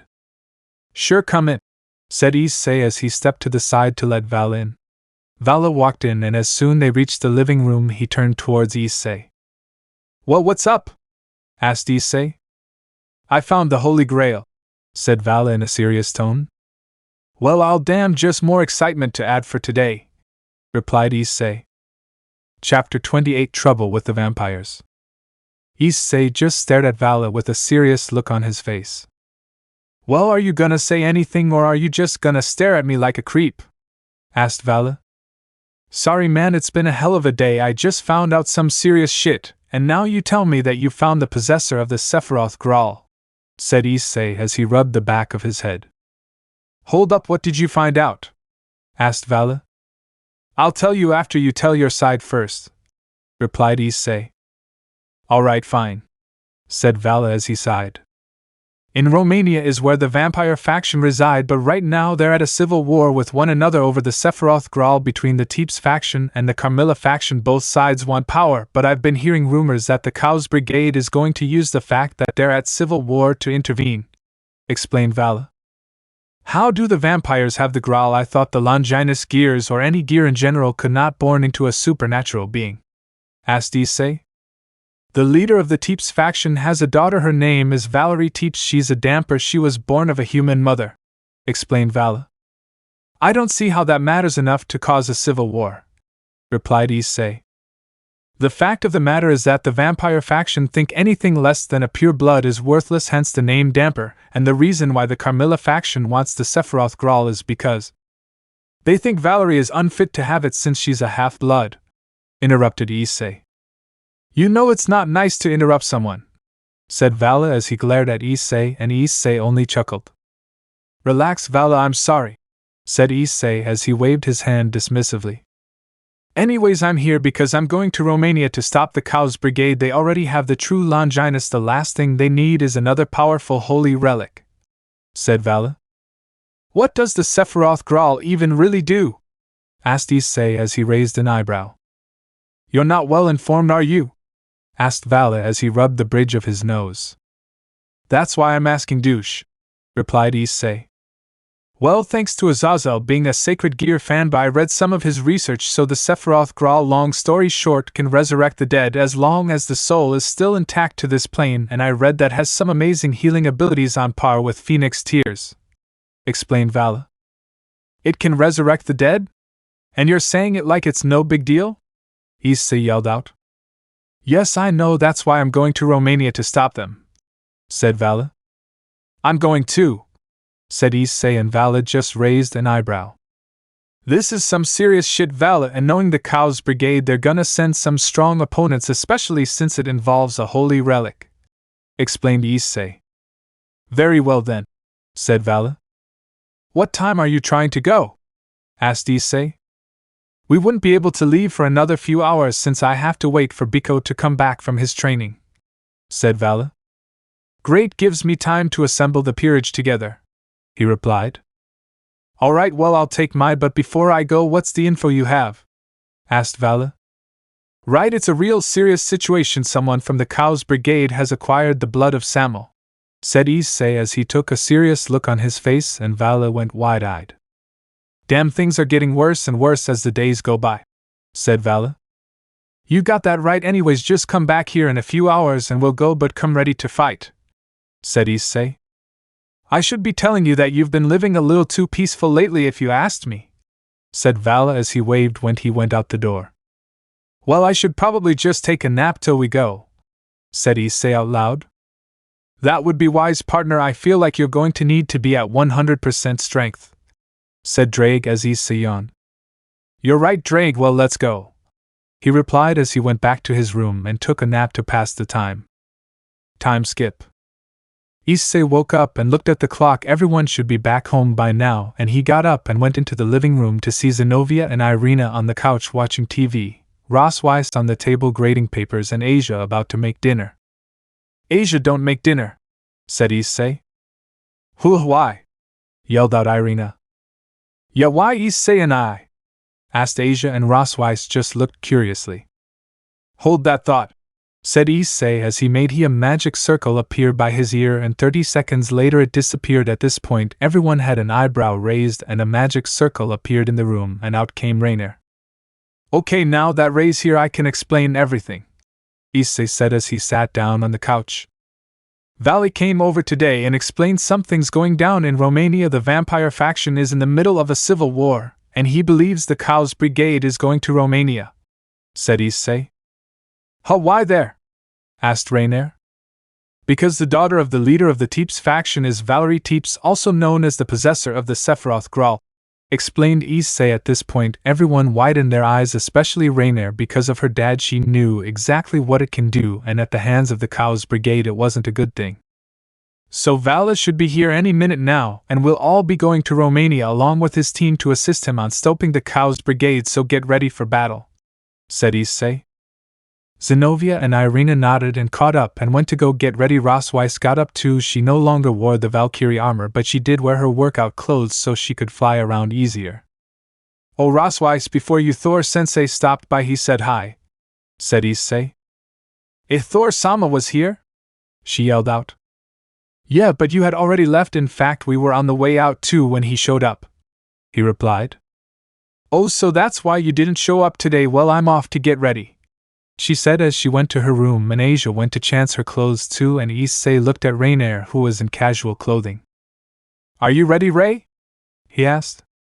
Oh yeah, these clothes are super easy and comfortable to move and I'll be fine, she replied, and he just nodded. 10 minutes had passed when everyone came back done. Zenobia and Irina were wearing their church battle uniforms. Ross Weiss was wearing black leggings with a black tank top. It's easy to move in this, she said as she started stretching, and Asia was wearing black leggings with a white t-shirt. Okay, now we wait for Vali, he said as he heard a knock on the door. That should be him now, said Issei as he went and answered the door, and sure enough at his door were Team Vali. Hey guys, come on in, said Issei as he stepped to the side to let them in, and they walked into the living room. Alright guys, since we're gonna be working together for this, maybe some intros would be nice, said Issei. Right, I'm Vali Lucifer. Hello, I'm Kurokanaya. Hey guys, my name's Biko. My name's is Ortha Pendragon, a pleasure to meet you. Hi, my name's Lefei, said the last girl in a cheery attitude. Alright, we're next. I'm Issei Haidu. Irina Shidu. Zenobia Corda. Ross Weiss. Asia Argento. Rainer, she said as she did a slight bow, and walked towards Vali and started to pinch his cheeks. It's good to see you again, Vali. You would think after moving out you would remember to give your sister a call, she said as she glared at him. Nay, Sama, stop, he said, and she let go. Vali started to rub his cheeks, and Issei laughed out loud, much to the other's confusion. I keep forgetting Azazel took you in as a child. It makes sense you two would develop a sibling bond, said Issei as he finished laughing. Yeah, but you think he would remember, said Rainer as she crossed her arm. Can we just go already? Yelled out Vali. Yeah, Irina, can you teleport us? Asked Issei. Not a problem. she replied as she made a magic circle big enough for everyone, and they were off. Scene change: Romania. They arrived on the cliffside looking over a town with a castle off in the distance. Wow, it's like how the books describe it, said Issei. The castle is where the Teeps faction is, said Vali. Ah, correct, you are, devil, said a voice from behind them. They all turned to see a man who appeared to be in his early 20s sitting on a boulder. He had blonde hair and emerald green eyes. Issei could feel the holy energy radiating off him. Who are you? asked Issei as he got into a defensive stance until he saw Asia, Zenobia, and Irina all bow to him. It's an honor to see you here, Dulio-sama. All three said. Issei only raised an eyebrow, and Vali widened his eyes slightly at the name. Please, you all may rise, said the now introduced Dulio. My name is Dulio Gesualdo Michael Samus Joker. I was sent here by Michael Sama to intervene with the rumors of the Cow's Brigade attempting to grab the Sephiroth Graal, and if you guys are here for that reason, maybe we can form a small alliance for the time being, said Dulio as he smiled. So Uncle Michael sent you? asked Issei as he relaxed a bit. And what do you mean by Joker? He continued. It's like the evil peace system for devil, except theirs is based off a deck of playing cards, explained Vali. Correct, said Dulio. Okay. So how did Uncle know about this? asked Issei.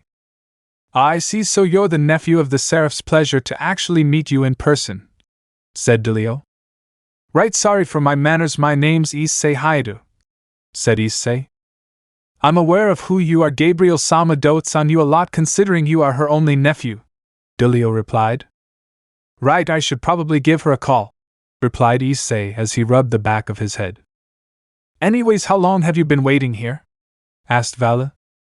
About 5 minutes. Truth be told, I was already in the village. I have heard of a delicious bakery and decided to try it for myself, said Dulio as he waved his hand dismissively. At this moment they noticed magicians and some dragons appear around the castle. Shit, looks like they started.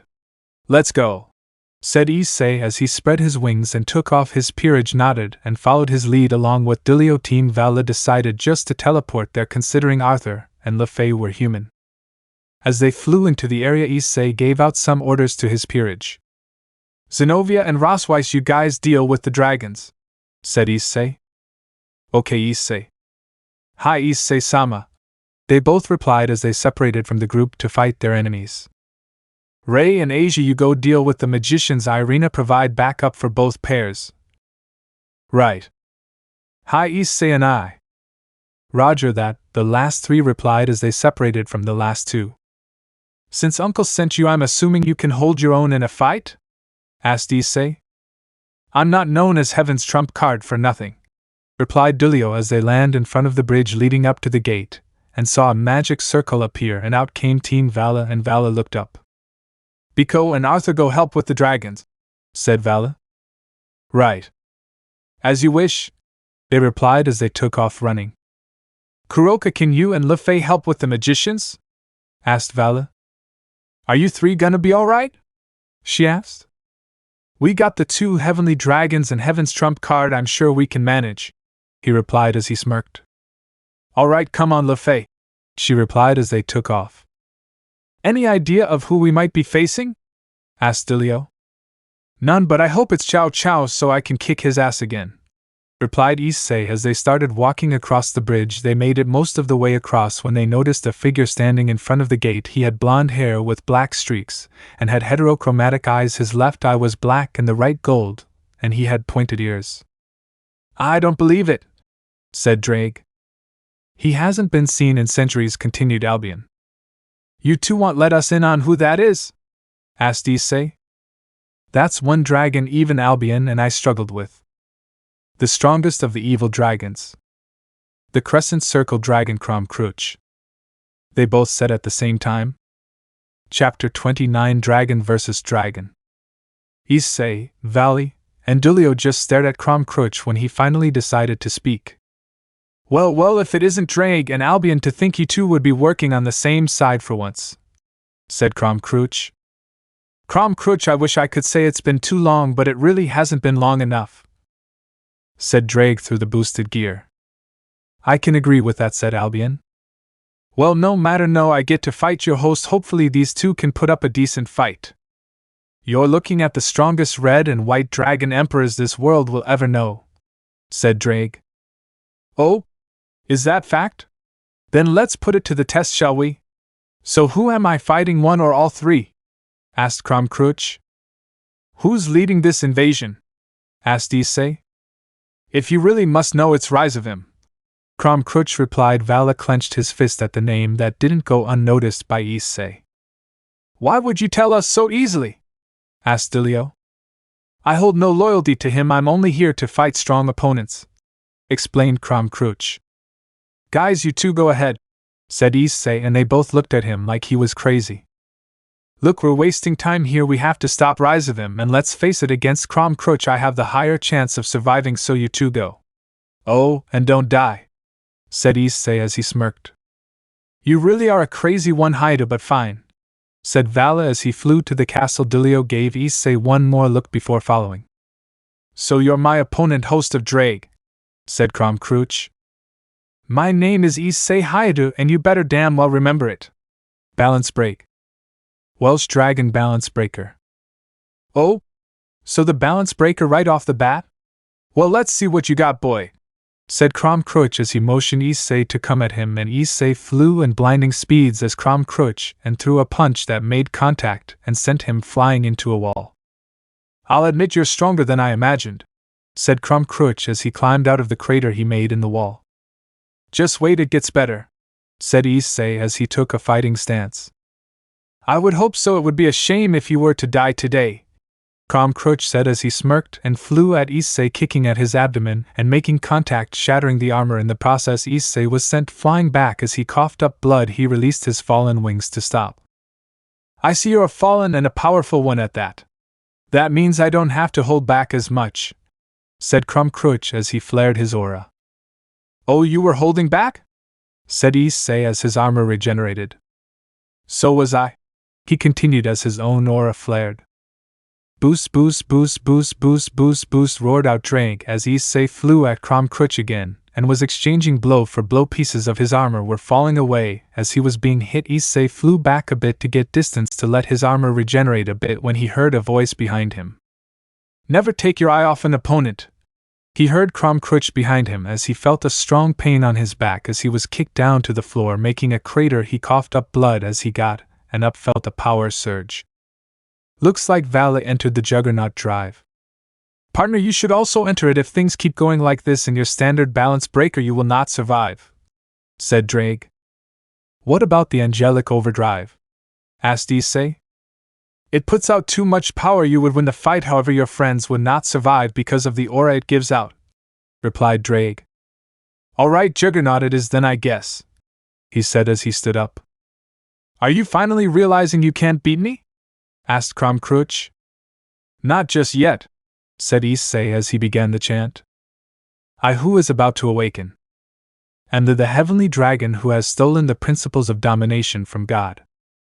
I laugh at the infinite, I grieve at the dream. I shall become the red dragon of domination, and I shall sink you to the depths of crimson purgatory.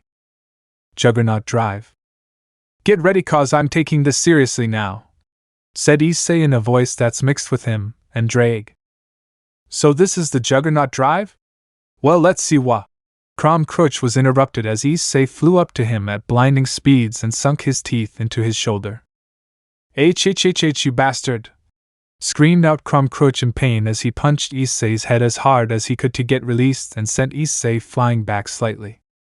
If it's a dragon fight you want, it's one you'll get, boy, said Cruach as he entered his dragon form. Both roared with all their might and flew at each other. Issei managed to sink his teeth onto the bottom of Cruach's neck. Blood splashed into the air as Cruach let out a cry of pain as he managed to bring his head down and sink his teeth into Issei's shoulder. Blood poured out as he screamed in pain, forcing him to let go of Cruach.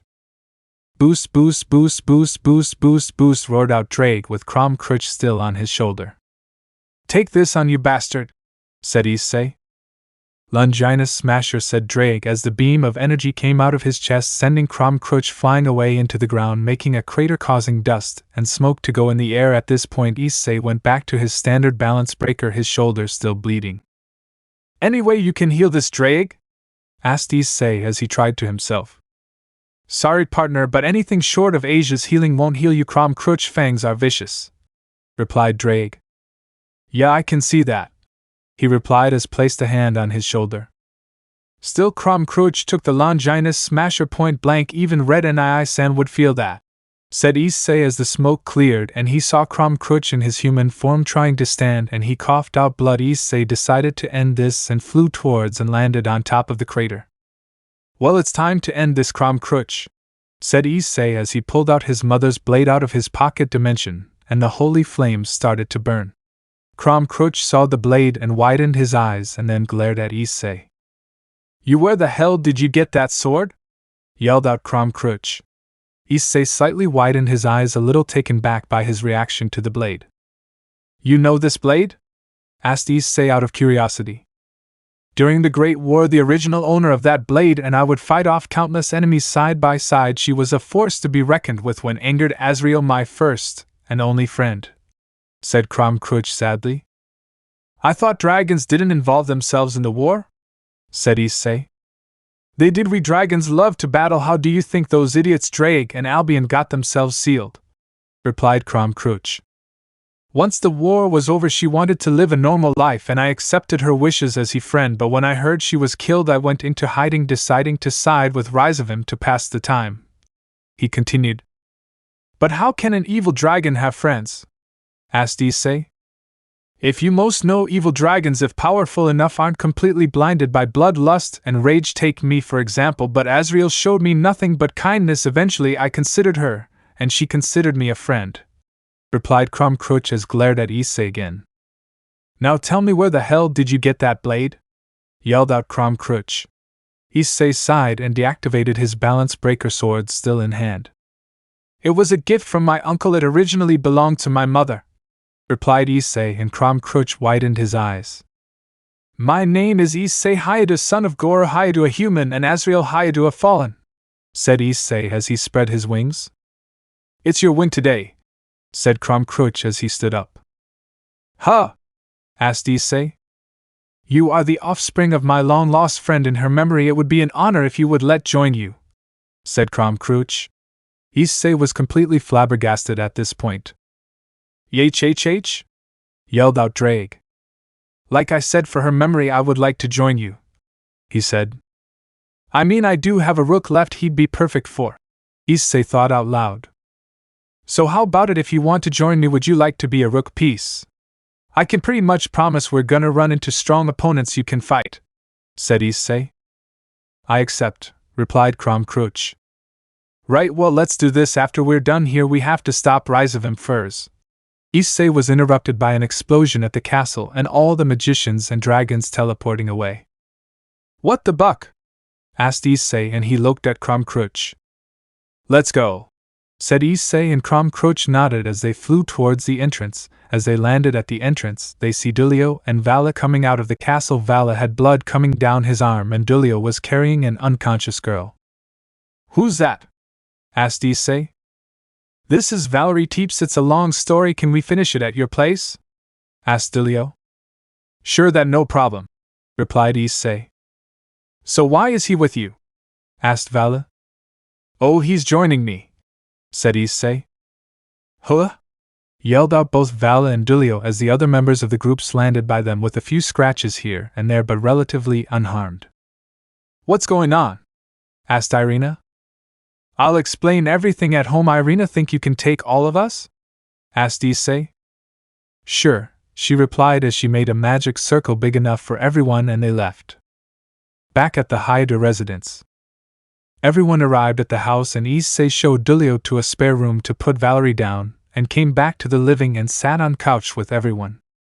"Asia, think you can patch up this gaping hole in my shoulder?" asked Issei. "Hi, Issei and I," she replied as she walked over and started to heal him. "I'm much better." "Okay, now Vali and Dulio, what happened?" asked Issei. Well, let's see. We got inside, and we saw a rise of him. He already had a piece of the Sephiroth Graal in his hand, explained Dulio as Issei looked at Vala, who was getting healed by Kuroka, to explain. The Sephiroth Graal has a subspecies balance break where it creates pretty much a clone of itself. The bastard took one, which is why the damper is unconscious when she'll wake up, explained Vala. Okay, continue, said Issei. Well, we saw him, and he revealed his plan to Vali, said Dulio. Okay, well, what's his plan? Asked Issei. He plans to unseal Trihexa, said Vala. Issei widened his eyes at this, so did Crom, Cruach, and everyone else. We can't allow that. If he succeeds, we all die, said Issei as he stood. This is bad, he said as he started pacing back and forth. I'm aware, which is why I went into Juggernaut Drive and tried to stop him, said Vala. And how did that go? Asked Issei, and Vala gave him a deadpan look. How the hell do you think it went? Vala yelled out. He seems to have some kind of power to nullify sacred gears, explained Dulio. I hate to admit it, but at this point the only one who can stop him is me, said Issei, interrupting Vala. Glad to see I chose the right side to join the beast of the apocalypse. Is no joke. Even I wouldn't stand a chance, said Crom, Cruach from the back of the room. Issei, who's that? Asked Irina. Everyone meet Crom, Cruach, the Crescent Circle Dragon. He is going to be my new rook, explained Issei. YHHH? Yelled out everyone. Yeah, I know, but it turns out he was a really good friend of my mom's, Issei said sadly. Asia walked over by Crom, Cruach. Well, welcome, Crom, Cruach-san, said Asia as she smiled at him. This caused him to blush a bit. Thank you, he replied. Well, it's getting. Come on, guys, let's go. I assume you'll be telling the leaders hi, Edu? Asked Vala as he stood up, and Issei only nodded. Alright, well, see ya, he said as Team Vala went out the door. I should going as well. I need to inform Michael-sama of what happened, said Dulio. Right, tell him I said hello, said Issei. Dulio just nodded and teleported out of there. Now before I forget, said Issei as he pulled out his rook piece, did his chant, and made Crom, Cruach the new rook, and 12 fallen wings came out from behind him. Well, it's official, he's the strongest in the peerage besides Issei, said Irina, and the others just nodded. Don't be too discouraged, he honestly did a real number on me during our fight today, said Issei. Well, Issei, what is your plan now? Asked Crom, Cruach. Well, for now just relax till tomorrow, then tomorrow go inform the Mao and Azazel on the Trihexa plans. I can't allow that to happen, he replied. Crom, Cruach just nodded in understanding. Well, it's been a hell of a day, so let's get some rest. Ray, you staying with Asia or going home? Asked Issei. I'll just crash with Asia if you don't mind, she replied. Not at all, your family, you're always welcome here. Now, Crom, Cruach, since Valerie is in the spare room, you can take the couch. I hope that's alright, said Issei. It's fine, I thank you for the hospitality, said Crom, Cruach. Zenobia, can you get him a pillow and blanket? Asked Issei. Right, she replied as she left and came back with what Issei asked for. Alright, everyone, good night, said Issei as he went to his room to sleep off the day. Things were getting to be extremely difficult nowadays. Chapter 30, Informing the Factions. Issei was stirring awake. He had opened his eyes and noticed it was still dark out. He looked at the time and saw it was about to be 2 a.m. He had only slept about 2 hours. He looked to his left and saw Irina was still sound asleep. He kissed her cheek and decided to sit on the end of the bed and get on his Xbox. Since everyone started living here, he had put his system in his room. He grabbed his headset and controller from his drawer and turned on the system. He heard the beep and turned around to make sure Irina was still fast asleep. He logged in and saw a notification popped on his screen. Falling 420 has invited you to a party. He accepted the invite and saw that Thor and Serzex were already in the party. Well, look who's finally on, said Azazel. You know I'm a pretty busy guy, replied Issei as he deadpanned. So are we playing Warzone? Asked Serzex. That depends. Are you going to make it out of the gulag this time? Asked Thor. One time let it go, replied Serzex. Actually, Zex, I'm gonna agree with Thor on this. Every time you go you never make it out, said Issei. Can confirm, said Azazel. Whatever, just start the game, said Sir Zex. 3 hours later. Zex, get this kid, he's one shot. Zex, come on, ZCHS your ass, damn it, man, yelled out Issei. Says the one who was spectating, replied Sir Zex. I haven't played in a while, get off my back, replied Issei. Still not to make it out of the gulag a single time? Said Azazel. Can confirm, said Thor. Issei, what are you doing up? He heard Irina's voice from behind. Just playing with the guys. I gotta go, guys, said Issei. Whipped, said Azazel. Says the guy who's afraid of his wife, replied Issei. Can confirm, said Thor and Sir Zex. Shut up and get off already, said Azazel. Alright, bye guys, said Issei as he logged off and turned everything off, put everything back, and went back to bed next to Irina, who wrapped her arms around him. Darling, you know we have school in the morning, she said. I know, but I just need a quick nap and I'll be good, hopefully, he replied sheepishly. Did you win at least? She asked. No, Sir Zex's ass at the game, he replied as he deadpanned, and she giggled and brought him into a passionate kiss. I love you, she said as they broke apart. The kiss, the look in her eye made him feel like he wanted more and began to kiss her with more passionate than before. Needless to say, they didn't go back to sleep that morning. Issei had just got out of the shower and looked at the clock. It was 7:30, and he was exhausted. He had bags under his eyes and everything. Hey Drake, I don't suppose you can hit me with a power surge so I can wake up fully? Asked Issei. After the night you had? Sure, partner, replied Drake. Boost. After hearing the boost, Issei felt his power come back, and now he was awake. Alright, thanks Drake, he said as he got ready and went downstairs. Everyone, including Crom Cruach, was eating breakfast. Morning everyone, he said.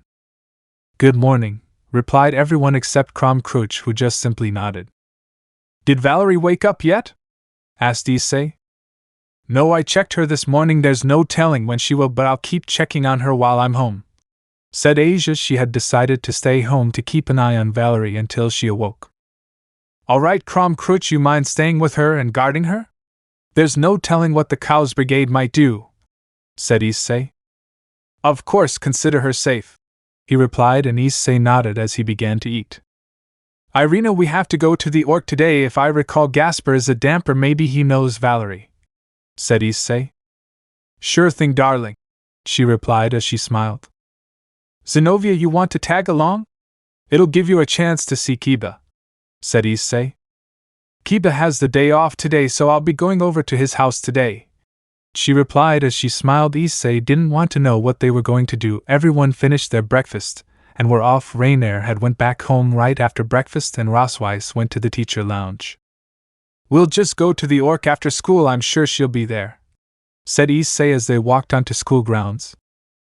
Irina nodded, and they went to class to begin the day. Time skip after school. The bell had just rang, signaling the end of the school day. Man, it's so boring here, thought Issei. Well, of course you would think that. You spent most of your life just training and fighting, replied Drake. Are you trying to imply something here, Drake? Asked Issei.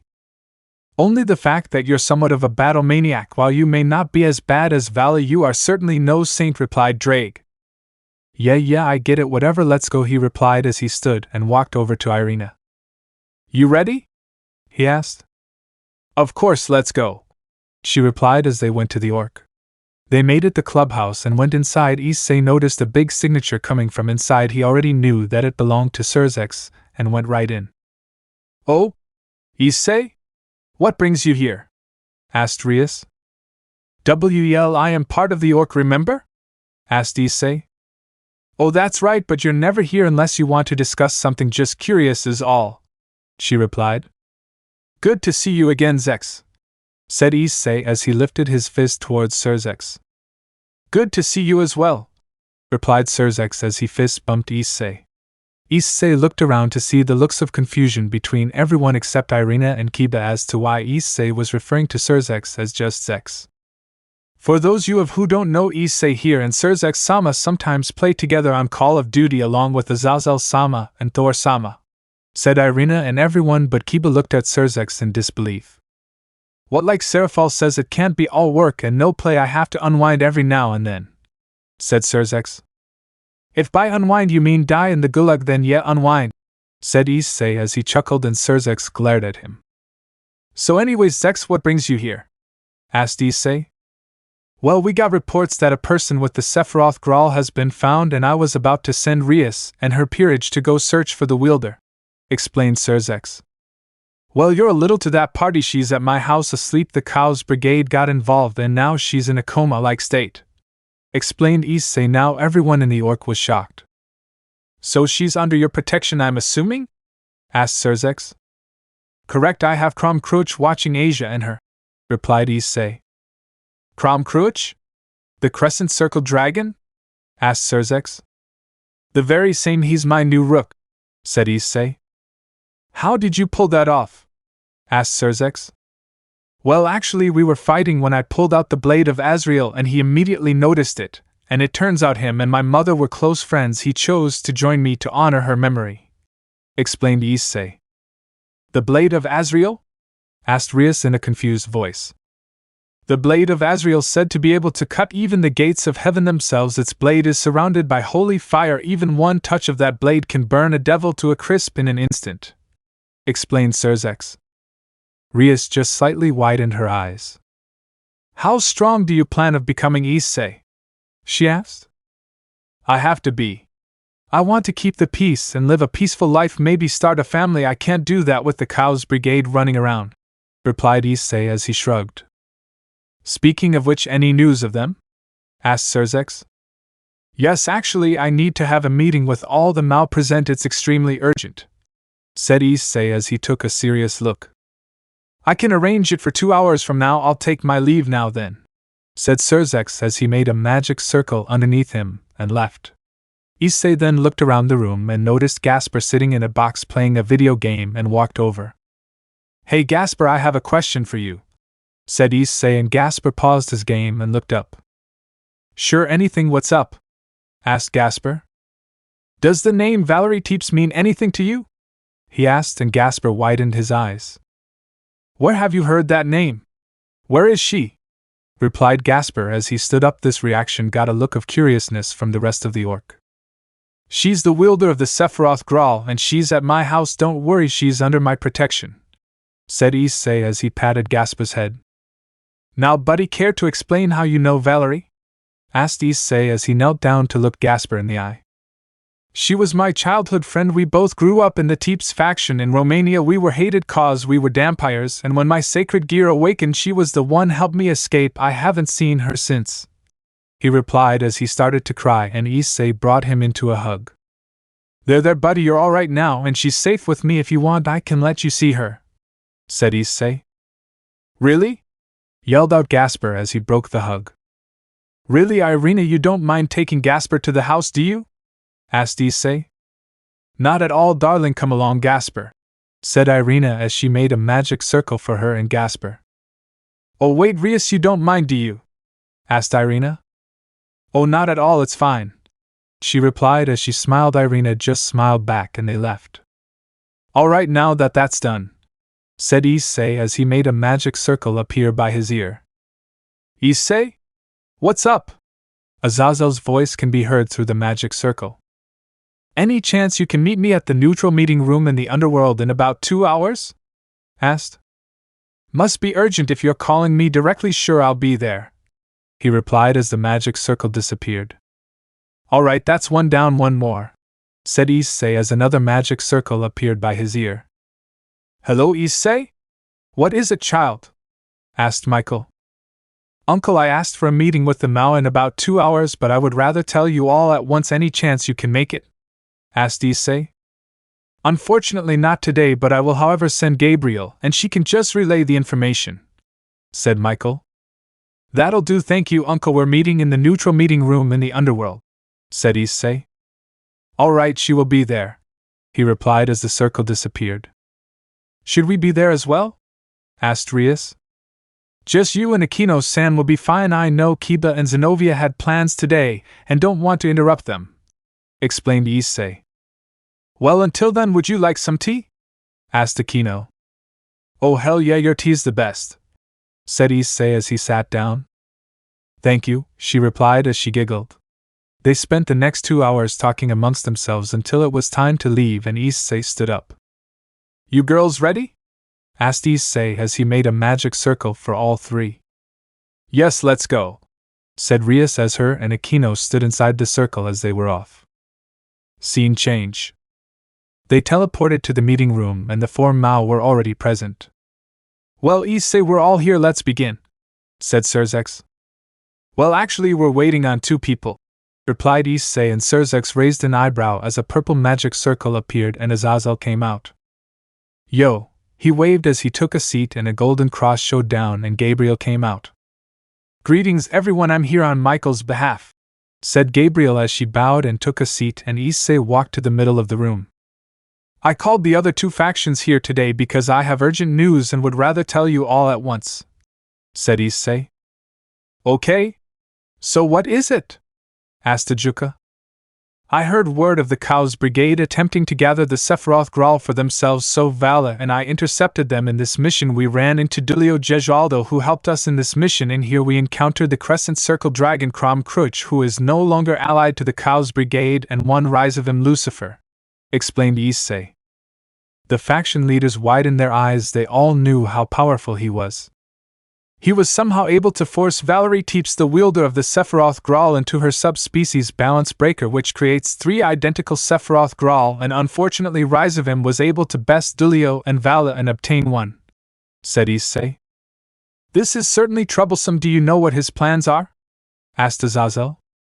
He plans to unseal Trihexa, said Issei with a grim expression. All the faction's leaders at this point stood up.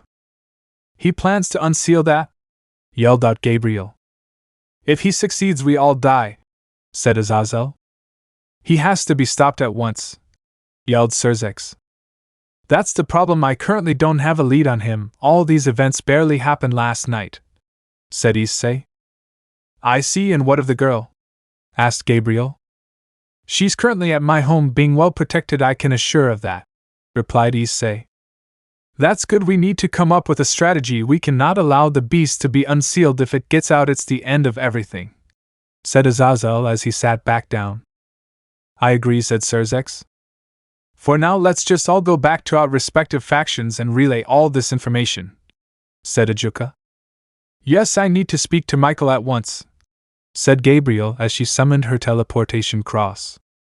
I bid you all a good night, she said as she left.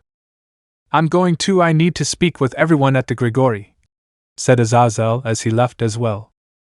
I'm taking my leave. I have stuff to attend to at home, Issei said as he made his own magic circle, and Aquino and Rias walked in. Please let us know if anything comes up, said Ajuka. Will do, Issei replied as they left. Hiya to household. Issei, Rias and Aquino teleported into the living where they were met with an empty living room. Hello? Anyone here? Asked Issei out loud. Oh, Issei and I, good you're back. Valerie woke up, said Asia as she ran into the living room, and Issei quickly followed Asia into the room. He walked in and saw a crying Gasper hold a now conscious Valerie. Sorry to interrupt. Hello Valerie, my name is Issei Hayadu, said Issei. Hello, I'm Valerie Teeps. How did I get here? She asked. You were attacked by the Cow's brigade and a couple friends, and I saved you and brought you here to keep you safe, explained Issei. Well, you have my thanks, she replied as she smiled at him. For the rest of the day, Issei was asking questions, trying to understand her side, and eventually gave her space to fully heal up Aquino, and Rias ended up staying for dinner along with Gasper, and went home after. It was an eventful day. Issei knew things were about to get rough. Chapter 31, The Rematch. 1. Issei laid on the roof of his house at night, restless. He hadn't been able to really sleep considering everything going on, and decided to go on the roof to stargaze a bit. He was looking up at the stars when he began to think to himself. Am I strong enough to protect everyone? He thought. Issei, I will not mince words with you against Misajbm. You can take him, but the Trihexa is a different story. Only you and Angelic Overdrive, Ophis, and Great Red can defeat that thing. Everyone else will slow you down, said Drake. I know you're right, I just don't want anyone to get hurt, Issei replied. Issei, you're talking about a war. Your friends will not come out unscathed, but I'm positive they'll come out alive, and that's all that matters, said Drake. Yeah, you're right, Drake, he replied when he heard a familiar voice behind him. You're up extremely late, little brother. Issei turned around to see Ophis standing behind him. I haven't really been able to sleep cause of everything, Ophis Nace, and what brings you here? Asked Issei. I found out who has the blood of Samael, it's Cao Cao, she replied, and Issei slightly widened his eyes. Damn, with the whole trihexa thing, I forgot about that, said Issei. The beast of apocalypse? Asked Ophis as she narrowed her eyes. The same rise of him plans to unseal it, said Issei. I would stop him, but I currently have no idea where he is, she said. Don't worry about it, Ophis Nace, and I'll deal with him when the time comes. First I have to deal with Cao Cao, he said. You need to be careful though, the curse of Samael will kill you, she said as she sat next to him. I know, but I can't die yet. I still have to start a family and protect everyone, he replied. I know, little brother, but still I worry about you, she replied. While the dragon god of infinity is actually worried? He asked as he chuckled. Of course, I am. We're a family after all, she said as she stood up. It's really late, you should try to sleep, she continued. You're probably right, but my mind's running at 100 miles an hour right now, he replied. I could always knock you out for old time's sake, she said as she raised her hand in a karate chop motion. Issei just paled at this. Ah, well, would you look at the time? Thanks for stopping by, Ophis Nace, but I should be going inside now, he said as he quickly stood up. That's what I thought. Go on inside, we'll be in touch, brother, she said as she teleported away. By Ophis Nace, I really should get inside, it's getting cold out here, Issei said out loud as he teleported back in his room. Darling? Asked Irina as he teleported in. Oh hey, didn't know you were awake, Issei said. I wasn't, but I had to use the restroom and you were gone. Is everything alright? She asked as she lay back down. Yes, sorry, just worried about everything going. I know everything will end up alright, he replied as he lay next to her. Right, let's just get some sleep, she said as she kissed his cheek. Right, he replied as he tried to sleep. Time skip. Issei woke up as the sun was shining brightly in his room and he looked at the time. It was about 7 in the morning. He looked to his left, and Irina was still asleep. Hey Irina, wake up, it's time to get ready, he said as he shook her awake. To his surprise, she actually woke up. Morning, darling, she said as she stretched. He just stared at her in disbelief. What? She asked. You never wake up that easily, he replied, the surprise in his voice obvious. Irina just pouted and turned away from him. Come on, don't be mad, Irina, he said as he rubbed the back of his head and got up. They got ready and went downstairs. Everyone was already awake. Good morning, everyone. Good morning, Valerie, how are you feeling? Asked Issei as he looked at her. I'm feeling a lot better, thank you, she replied. Right, hey Cruach, sorry about the couch. I'll ask Uncle Azazel to add a room for you today, said Issei. It's no problem, it's actually somewhat comfortable, replied Cruach. Issei just nodded in response. Hey Rossweiss, you're still here? Usually you're already gone, said Issei. Yeah, but I had all preparations for today already done, so I can go whenever, she replied. Issei was about to say something else when a magic circle large enough to fit everyone randomly appeared in the room. The only thing is Issei didn't recognize it. Everyone get ready, I don't know who this belongs to, said Issei, and everyone took a defensive stance just in case, and in a flash they were gone. Scene change. The light died down, and Issei looked around. They were in a clearing in the forest away from civilization, and he looked forward and saw the group of people he was looking for. Well, if it isn't Cao Cao and friends, you actually saved me some time. Now I don't have to look for you, Issei said as his eyes glowed green. Hello Issei Haidu, and if it isn't the traitor Cruach, said Cao Cao as he looked in Cruach's direction. Watch your tone with me, boy, you may be strong but I can still kill you where you stand, said Cruach as he glared at Cao Cao. Oh? Is that so? He said as he twirled his spear and brought it down to point at Cruach. Let's see if you can back up your words, shall we? Asked Cao Cao. Forget it, if anyone's gonna kill you it's gonna be me, said Issei as he took a fight stance and looked around. Irina, you take Heracles, Rosweiss you take Jean, Asia you take George, Zenobia you take Siegfried, Crom, Cruach, you're the last line of defense, protect Valerie. I'm pretty sure that what they're after, said Issei. You're correct, said Cao Cao with a smirk. Alright everyone, let's go, said Issei as they all released their fallen wings and flew to their opponents, separating everyone. With Asia and George. Asia was flying around while George was running, going back and forth with magic attacks. You're pretty good with magic, but you're no match for me, said George as he continued to throw magic blast at Asia. I need to think of something quick, she thought as she flew around avoiding the blast. You can't run forever, said George when Asia suddenly came to a halt. Why didn't I think of this sooner? I feel like Issei and I, she thought as she deadpanned, and George raised an eyebrow as she brought her hand up and snapped her fingers. Suddenly a magic circle appeared in front of George and a pillar of earth shot out at an angle, hitting directly in his abdomen with enough force to make him cough out blood. He was sent flying back when he hit another pillar, this time hitting his back. More blood came out of his mouth as he felt his bones breaking from the impact, the pain almost unbearable. He tumbled onto the ground, landing on his broken back. He was trying to heal himself, but was unable to due to the pain. He saw Asia land in front of him, her wings still extended. You know, you really shouldn't look down on people, she said as she made a light spear in her hand. Then something like this happens, she said as lodged the spear through his left shoulder, pinning him to the ground. H, George yelled out in pain. However, unlike my brother, I'm merciful, so you'll stay here until he decides what to do with you, said Asia as she made a magic circle underneath George and chains came out, strapping him to the ground. You know, for being a part of a terrorist group, that was pretty easy, she said as he glared at her, and she looked around when she felt a surge of power coming from Issei's direction. Be careful, Issei and I, she thought as she waited for it to play out. With Rosweiss and Jean. Rosweiss was throwing light spears at Jean, but unfortunately for Rosweiss, she couldn't land a hit on her because of her speed. You're going to need to a lot better than that, mocked Jean. You can't keep running forever, replied Rosweiss as she flew as fast as she could towards Jean and delivered a devastating kick to her side. Jean slid back, grasping her side in pain.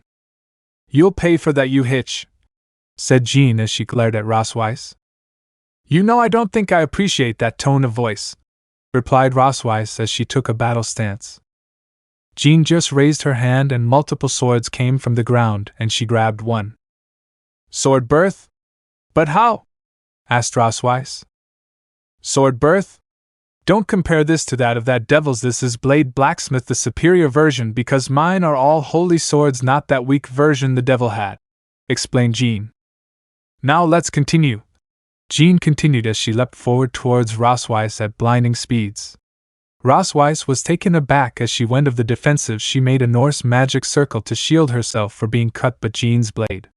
The blade made contact.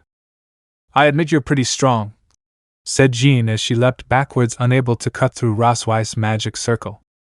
So are you, but I need to end things, said Rosweiss as she made a light spear in her hand.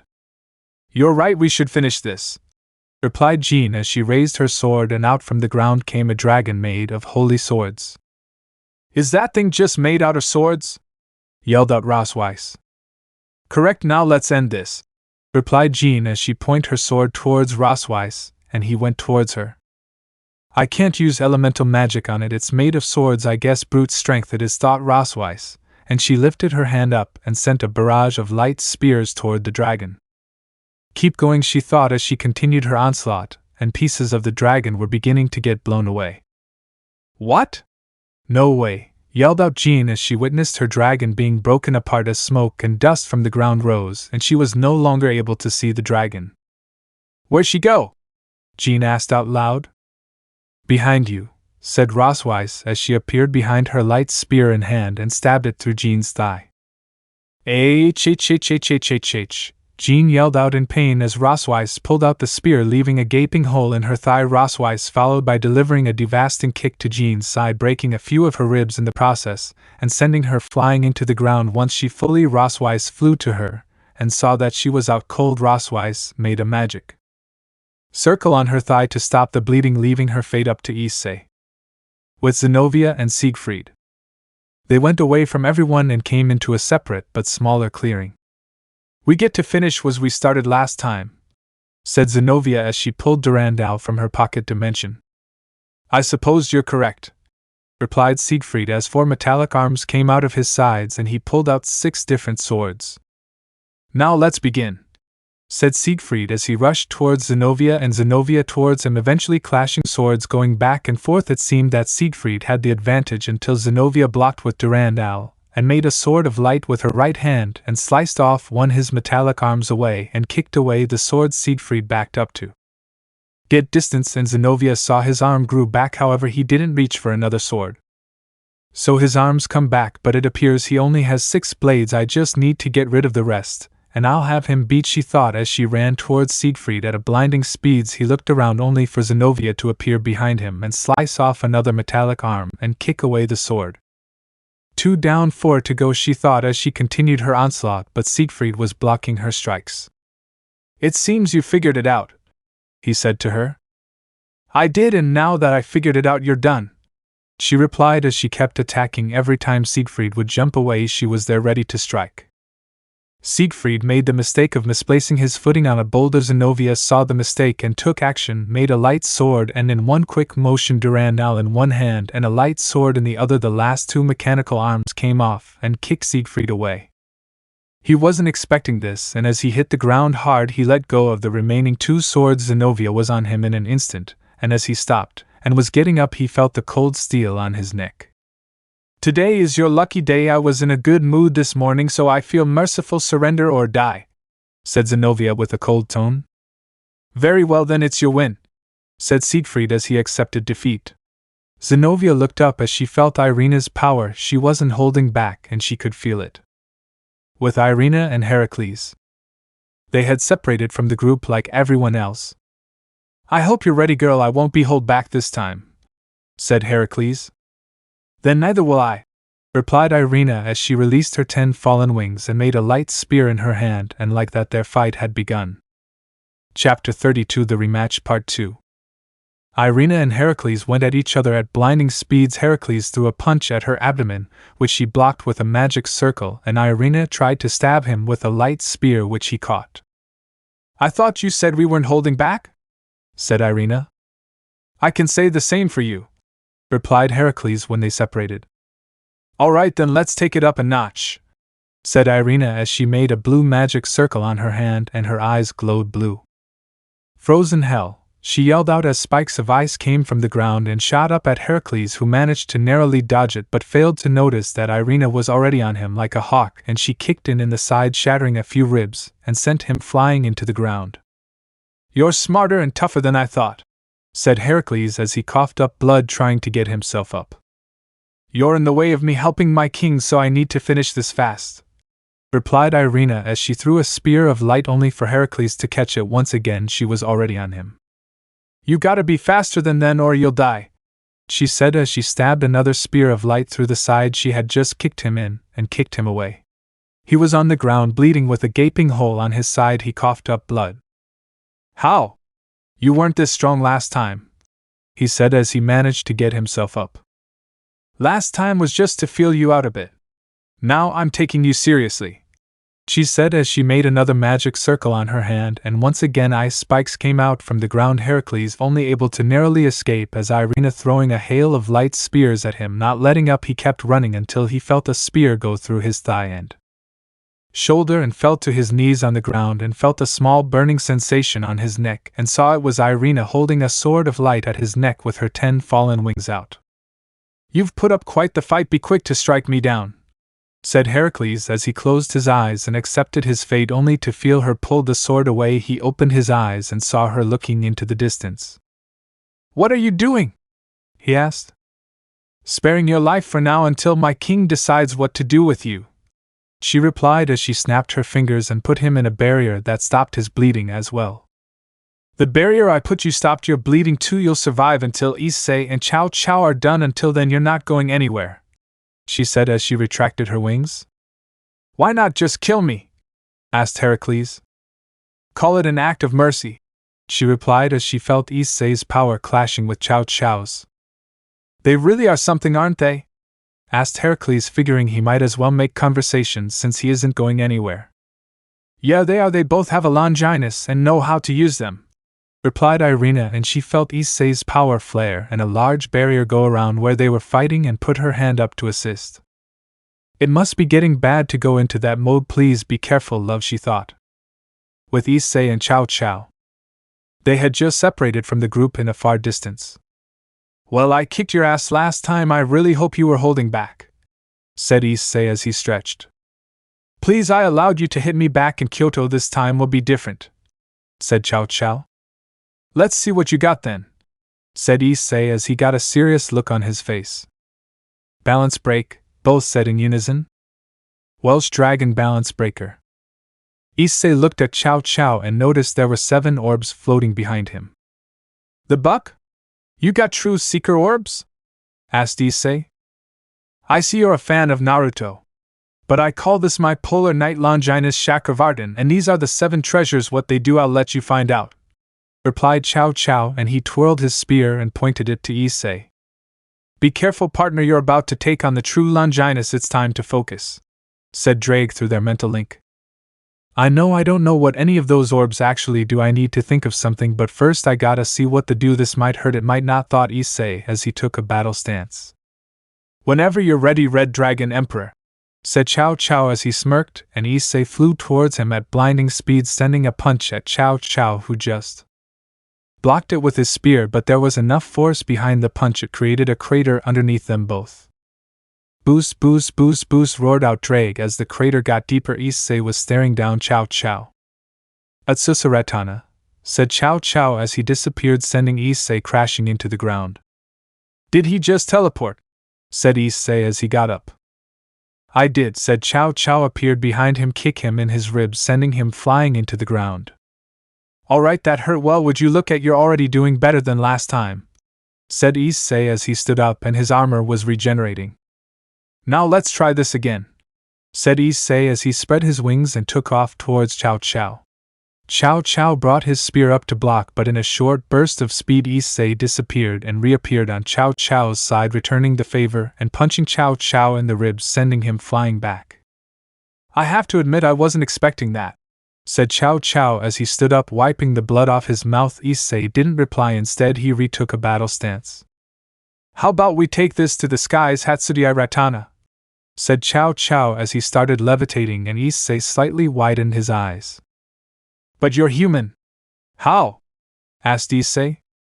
One of the 7 treasures. Now prepare yourself, said Cao Cao as he flew towards Issei at fast speed. Issei barely had time to react as they were exchanging blows in the air, going back and forth, land punch for punch. Neither were letting up as blood was coming from Cao Cao's mouth and Issei's armor was chipping apart. Atsusaratana, said Cao Cao as he teleported behind Issei and lodged his spear into his shoulder. H! Issei screamed out in pain as he was kicked to the ground. He was getting up when he coughed up blood and noticed the hole on his shoulder. He was bleeding. A lot. Drake, help? Asked Issei through their mental link. I'm trying, replied Drake as the armor repaired slowly. Okay, let's try this, said Issei as he flew towards Cao Cao at blinding speeds and was in front of him, and made a ball of energy appeared in front of his fist. Dragon shot, yelled Issei. Malaratana, said Cao Cao as the dragon shot redirected to the ground, and Cao Cao stabbed at Issei again, but Issei flew back to gain some distance. So this isn't going as I thought it would, thought Issei. You think? Said Drake. Drake, now is not the time for your sarcasm. I can't believe I'm saying this, but I'm actually losing this fight, thought Issei as Cao Cao appeared in front of him and stabbed him in the abdomen. Issei spit out blood as he went wide-eyed. You can't beat me like this, Issei Hayadu, said Cao Cao as he removed the spear and kicked him into the ground. Issei laid on the ground holding down the gaping hole in his abdomen. Drake, help, thought Issei when he noticed a barrier go up around them. Cao Cao noticed it too as he looked around. Issei, you have to enter the angelic overdrive at this rate with that teleportation ability of his. The Juggernaut drive is too slow. Your friends have prepared a barrier for you, said Drake. Issei nodded and weakly started the chant as he stood up. I who is about to awaken. And the heavenly dragon who has returned the principles of domination back to God. Cao Cao stared wide-eyed at the power he was releasing. Cao Cao was not ready for this. I hold the principles of the infinite up high, I pray to the dream. At this point Issei stood completely still, his wounds healing themselves rapidly. I am the heavenly dragon of domination and I will show you the way to crimson heaven, yelled out Issei as smoke and dust gathered around him. Cao Cao stood there afraid, he had never felt anything like it before. Heavenly dragon angelic overdrive. Issei used his now crimson wings to clear the dust and smoke. What the hell is that? Yelled out. This is my angelic overdrive, the reason I'm known as the strongest red dragon emperor, said Issei in a stoic voice. Guess if I want to get out of here alive I need to use this, said Cao Cao as he pulled out a vial from his pocket and poured some of its contents on the spear. What is that? Asked Issei, narrowing his eyes, already knowing what it was but wanted to confirm. This will be your demise, the blood of Samael, lethal to all dragons, said Cao Cao as he put the vial back. Atsusaratana, said Cao Cao as he teleported in front of Issei and attempted to stab him. Issei, seeing this, sidestepped and responded with a devastating blow to Cao Cao's abdomen, forcing him to cough out blood and flying into the ground. What the hell? Asked Cao Cao as he wiped his mouth as he got up. Heads up, I'm a lot faster in this form, said Issei as he appeared behind Cao Cao and kicked him on the side of ribs, sending him flying again and shattering a few ribs in the process. Cao Cao laid on the ground broken. How is this possible? He asked out loud as he coughed out blood. To be honest, I have to give you credit. In this form I put out a lot of energy. Most people tend to faint or die around me. I Issei Hayadu, the strongest red dragon emperor, declare you the strongest human, said Issei as he made a sword of light and raised it ready to cut down Cao Cao. Atsusaratana, Cao Cao said, teleporting away from there as he was about to be cut down. So I see you still have fight left in you, said Issei as he turned around to face Cao Cao, who was holding his side badly wounded. Kahabadi Ratana, said Cao Cao as 4 warrior-like figures appeared next to him. Well, that's 4 of his abilities down, thought Issei as flew towards the warriors. When he was in reach he swung the sword of light, decapitating one, and continued by creating a light spear and throwing it at another. He appeared behind the last 2 and decapitated the last 2 warriors. At this point Cao Cao was backing up in fear. How we're supposed to beat Great Red when you can't even beat me? Asked Issei as he walked towards Cao Cao, who kept backing up. It's what Misajbm wants to do. I just want to prove that humans aren't weaker than the supernatural, said Cao Cao. And you believe Misajbm? Did you think that was his great plan and that's it? Asked Issei. What do you mean? Asked Cao Cao. Misajbm's master plan isn't to defeat my brother, it's to unseal Trihexa, explained Issei, and Cao Cao went wide-eyed. If he does that we all die, it'll be the end of everything, yelled out Cao Cao as he gritted his teeth. Exactly, now I have deemed you the strongest human, so I'll give a choice side with my peerage and the factions, said Issei as he pointed the sword of light at Cao Cao. Or die, he continued. Cao Cao seemed to be in thought for a minute. I can't continue to work with and ally myself to a devil who plans to bring out the end of days, said Cao Cao as the orbs around him disappeared. I'll ally myself with you and the factions. I want to prove that humans can equal the supernatural, but I can't do that if we all die, continued Cao Cao. Wise choice, said Issei as he powered down as well, and made a magic circle around his ear. He told everyone to meet up towards Asia so her and Rosweiss can heal everyone, and everyone agreed. Scene change. Everyone including Crom, Cruach and Valerie were in the middle of the clearing, still damaged from fighting, when Issei began to speak. The hero faction's leader Cao Cao has decided to ally himself to the factions. Reason being is that Misajbm's real plan is to unseal Trihexa, said Issei. The others who followed Cao Cao went wide-eyed. Do you plan to join us as well, or will you continue with the Cow's brigade? Asked Issei. I'll join, said Heracles. Wherever Cao Cao goes I go, said Siegfried, and the other 2 nodded in agreement. All right, Asia and Rosweiss, please heal everyone, said Issei, and both girls nodded and began to get to work. I don't like it, said Cruach as he crossed his arms. I know you don't, Cruach, but we need any allies we can get for this, said Issei. Very well, I'll trust your judgment, said Cruach. By the way, Irina, what time is it?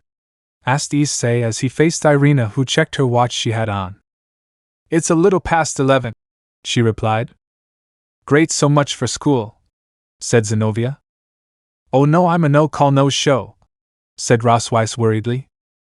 I'm sure Sona can come up with something, hopefully. By the way, Cao Cao, said Issei as he faced him, and Cao Cao raised an eyebrow. As an act of good faith, hand over the vial. No offense, but this alliance is brand new and I can't take any risk, said Issei. Understandable, said Cao Cao as he took out the vial and tossed it to Issei. You should know that Misajbm has another vial just like it, said Cao Cao. I see, thanks for the info, said Issei. Darling, what's in the vial? Asked Irina curiously. It's the blood of Samael, said Issei, and Cruach widened and narrowed his eyes, which didn't go unnoticed by Irina. You okay, Cruach? Asked Irina. Not at all. The blood of Samael delivers a curse lethal to any and all dragons. To think Misajbm has a vial is disturbing, said Cruach. Exactly, said Issei. Everyone's healed, Issei-sama, said Rosweiss. All right, let's just all go back home for today and rest. Cao Cao, let me get your contact info before you leave, said Issei. So they switched info and went their separate ways home and just rest for the rest of the day. Things were really beginning to hit the fan. In the Underworld. Is there a reason you called the emergency meeting? Asked Ajuka. Yeah, I was in the middle of filming my show, said Serafall. Well, I was just taking a nap, but still, why? Asked Falbium. I gave a mission to Serorg and Grafia not long ago and I have the results, said Serzex. Okay, well, what was the mission? Asked Ajuka. I sent the two on a mission to locate Misajbm Lucifer, said Serzex. At this, the other Devil Kings narrowed their eyes at this. Which brings me to why I called the meeting. Upon returning, they gave me the result. We have found Misajbm Lucifer. Chapter 33. The team is formed. The four Devil Kings sat around the table taking in the news of what they had just heard. Well, where is he? Asked Ajuka. Hold on, I contacted Michael and Azazel. It's best that they hear this too, replied Serzex. As he finished his sentence, a magic circle appeared on the floor by the table, and cross of light came from above. Ah, and here they are now, said Serzex as Michael and Azazel came out from their respective teleportation methods. Hello all, said Michael. Yo, said Azazel as he waved. Michael, Azazel, thank you joining us in such short notice, but the news I have is very important. Please have a seat, said Serzex. It's quite alright. For the first time in a long time I actually had some downtime, said Michael as he sat. Believe it or not, I was actually doing paperwork at the Grigori, said Azazel as he shrugged and sat. At this, Grafia and Serorg entered and stood in front of everyone. Hello all, it's very nice to see you all. Since you are all here, we can commence this meeting. A few days Serzex-sama assigned Serorg and myself a mission that was deemed too dangerous beside for us too. Our mission was to locate the devil Misajbm Lucifer, and our mission was a success as we have located him, said Grafia. Good, now we know where he is. Where is he? Asked Azazel. In a castle in a secluded part of Romania, a part where hasn't seen civilization in centuries. We were able to locate him due to use finding and torturing a magician that was under him, replied Serorg. So then what is our next course of action? Asked Michael. I propose we gather a team of powerful individuals to lead an assault. Should the need arise, we shall step in, replied Serzex. And I'm assuming you want to send our nephew? Asked Azazel. Issei is the only one powerful enough to possibly put an end to all this. I dare say he's more powerful than all of us, replied Serzex. And obviously if he goes, his peerage goes, said Falbium.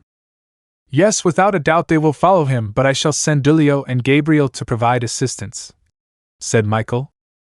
I also volunteer, said Serorg as he raised his hand. I'm sorry, Serorg, I cannot allow that. We need defense here in the Underworld just in case, replied Ajuka. Serorg just nodded in understanding. I'm sure Vala and his team will join as well, said Azazel, and Serzex nodded. Very well, I will speak to Issei tomorrow and inform him of what's happening, said Serzex. Everyone nodded and the meeting was over. Scene changed the next morning. Issei awoke as the morning sun was hitting his face, and on his left arm was a nude Irina. Why is she naked? We didn't have Hex last night? Thought Issei. Here comes my favorite part of the day where you struggled to wake up your mate, said Drake as he laughed. Yeah, don't remind me, said Issei as he deadpanned. Hey love, wake up, said Issei as he gently shook Irina, but like always proved fruitless. Alright, I'm sorry, but I gotta get up, said Issei as he once again charged up lightning magic in his hand and gave her a shock and she fell off the bed. Why do you keep doing that? Yelled out Irina. Because you never whack. Issei was interrupted as a magic circle appeared in his room and out came Serzex and Serafall. Zex? What's up? Trailed off Issei and he got slightly wide-eyed remembering that Irina was still nude and now not covered. Issei, good more. Serzex stopped mid-sentence as he noticed the nude Irina. I see I caught you at a bad time, said Serzex as he looked away. Huh! Said a confused Irina as she looked down and realization kicked in, and she became red. KKKYYYYA, yelled out Irina as she released her 10 wings and flew at Serzex and slapped him through multiple walls. Issei and Serafall just smiled sheepishly, as they couldn't blame Irina for doing that. Small time skip. They had gone downstairs and everyone was in the living room, including Rainier, as her and Asia were going to train that morning. Serzex sat on the couch with Irina's handprint still on his face. Now I'm starting to see why Vali hates people teleporting into his house, said Issei as he deadpanned. Anyways, Zex, what's up? We kinda had a long day yesterday, said Issei as he yawned. My apologies for earlier, Irina, said Serzex as he lowered his head slightly, and Irina just pouted and looked away as Serafall giggled. Back to the task at hand, Issei. Long story short, I had sent Grafia and Serorg on a mission to locate Misajbm, and their mission was a success. We know where he is, and we want to form an assault team which includes you and your peerage and Gabriel and Dulio, explained Serzex, and Issei widened his eyes slightly. Well, that's great news. It won't be just us though. I know Vala will want in, and also Cao Cao, the wielder of the true Longinus. He joined our side yesterday when I told him what Misajbm wants to actually do, said Issei. This time it was Serzex's turn to widen his eyes. Well, this certainly is a great turn of events. With his help we will be able to beat the Cao's brigade for sure, said Serzex. Yeah, but the problem is, according to Vala, Misajbm has a power to cancel out sacred gears, so it'll be up to me and Vala to take him out since we're both powerful in our base forms, said Issei. That is a powerful ability, which is why we're sending reinforcements.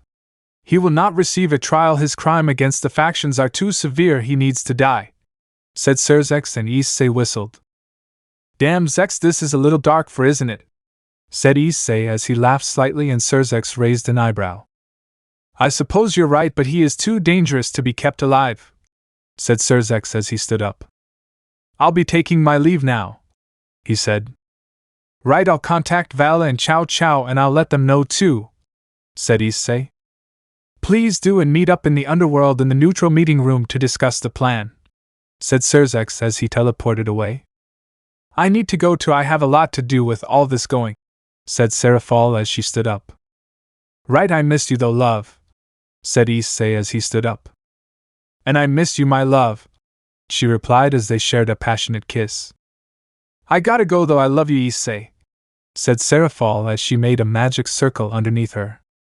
I love you too, Serafall, he replied.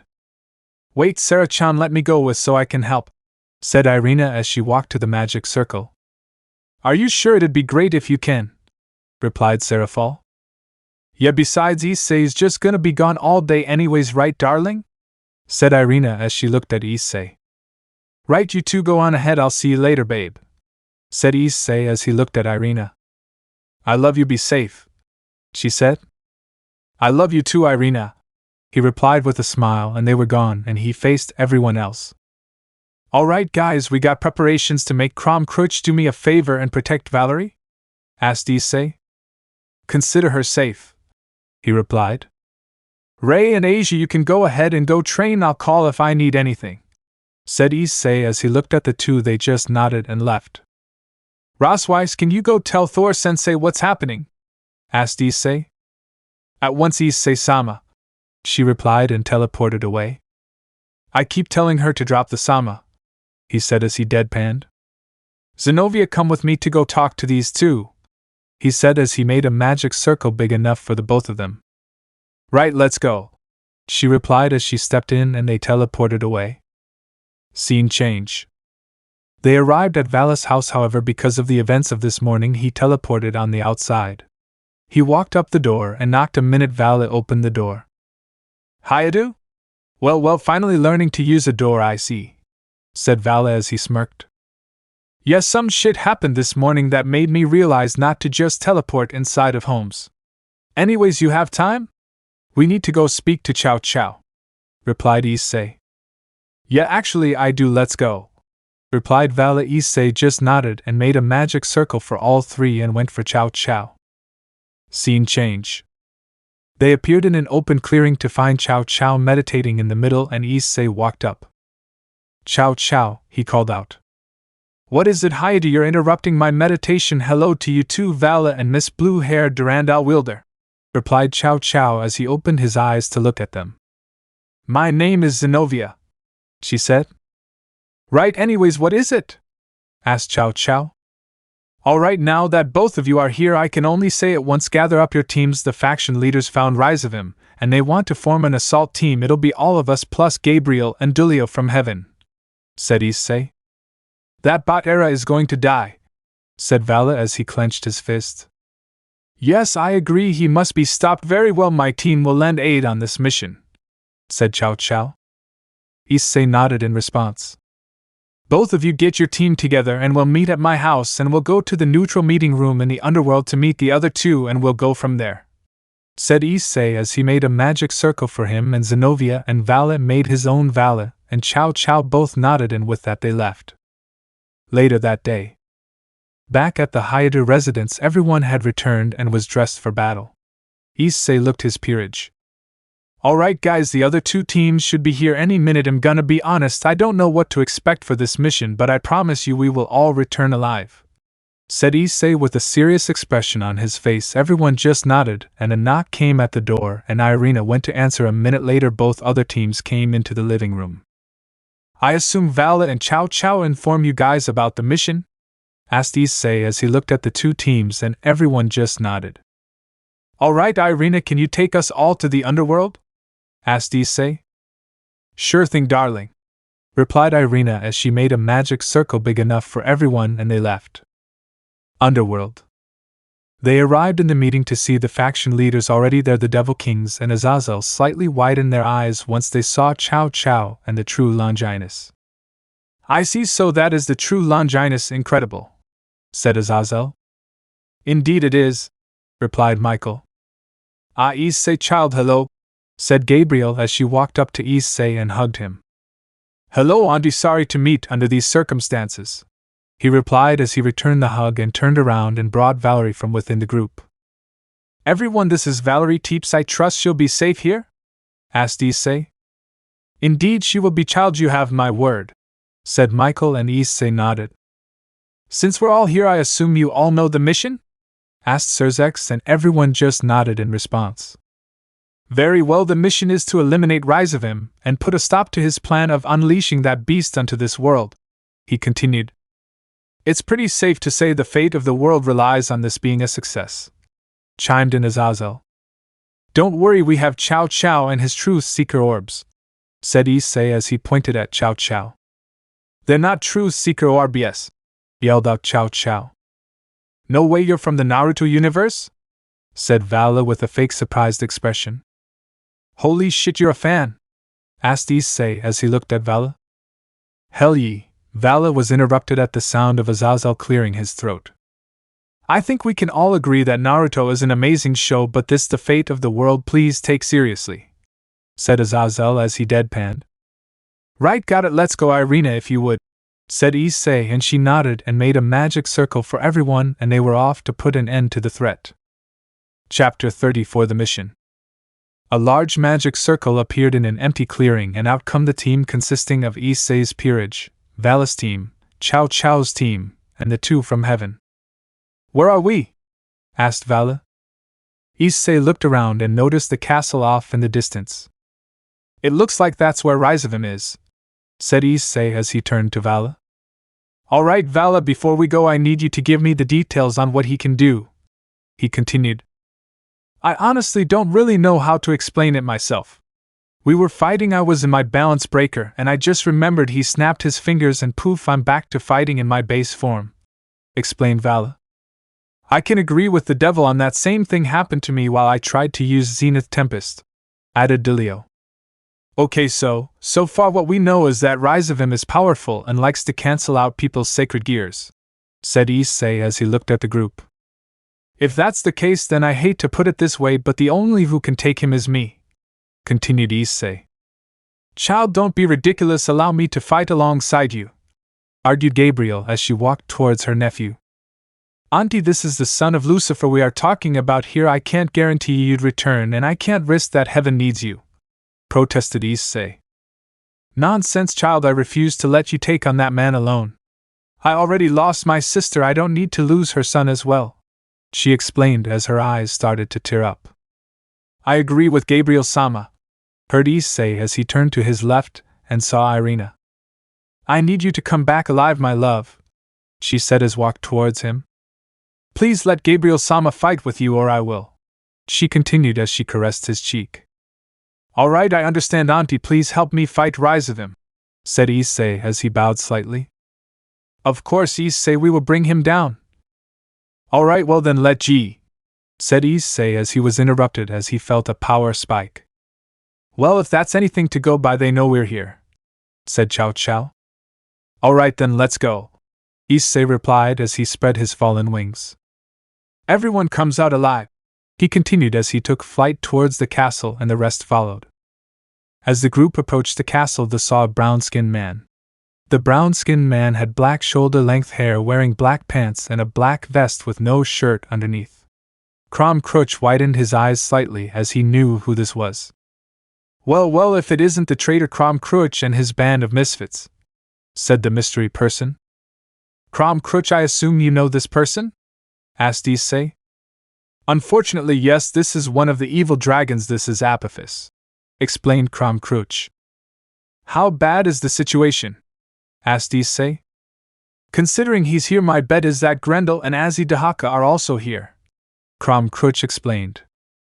Issei's eyes widened. He had heard those names from his siblings before. Both were not to be taken lightly, especially Azidahaka. "Let us handle this," said Irina, and the peerage and her walked forward. "Are you sure?" asked Issei. "I agree with your mate. Between us we will be able to defeat him and catch up," said Cruach. "Issei, trust in them, they are your peerage. After all, they will survive," said Drake through the mental link as Issei looked at his peerage, and they all had looks of determination. "All right, I trust you guys," said Issei as he nodded. "The rest of you, let's go," he continued as he turned around and left with the rest in tow. They got halfway up the castle and everything was quiet, which was a bad sign considering the mission, until they heard a dragon roar and wings flapping and landed in front of the group. A dragon with black scales, horns, and silver eyes standing on its back legs. "I recognize this beast. This is the evil dragon Grendel," said Gabriel as she took Shiana's stern look on her face. "Correct, and I've been itching for a fight, so which of you lot will be my opponents? And please don't be boring," said Grendel. "We'll handle this beast," said Cao Cao as he twirled the true Longinus. "Yeah, don't worry, we got this," said Heracles as he punched his fist. "Right. Well then I'll leave him to you guys," said Issei as he nodded, and the rest of the group continued. The group reached the top of the stairs to the castle. "Well, this is it. Time to end things," said Issei as he started walking forward. "I don't think so," said a very deep, distorted voice as a giant dragon with 3 heads and 6 large wings landed in front of them. It had very dark scales with a hint of purple. Well, if it isn't the dragon Azidahaka," said Dulio as he walked up. We'll take him, but we're going to need to go all out from the start. Balance break, said Vala. Vanishing dragon balance breaker, roared out Albion. I will be joining as well, said Dulio. Are you sure? Asked Gabriel. Indeed, I am Lady Gabriel, said Dulio as he spread his wings and a halo appeared on top of his head.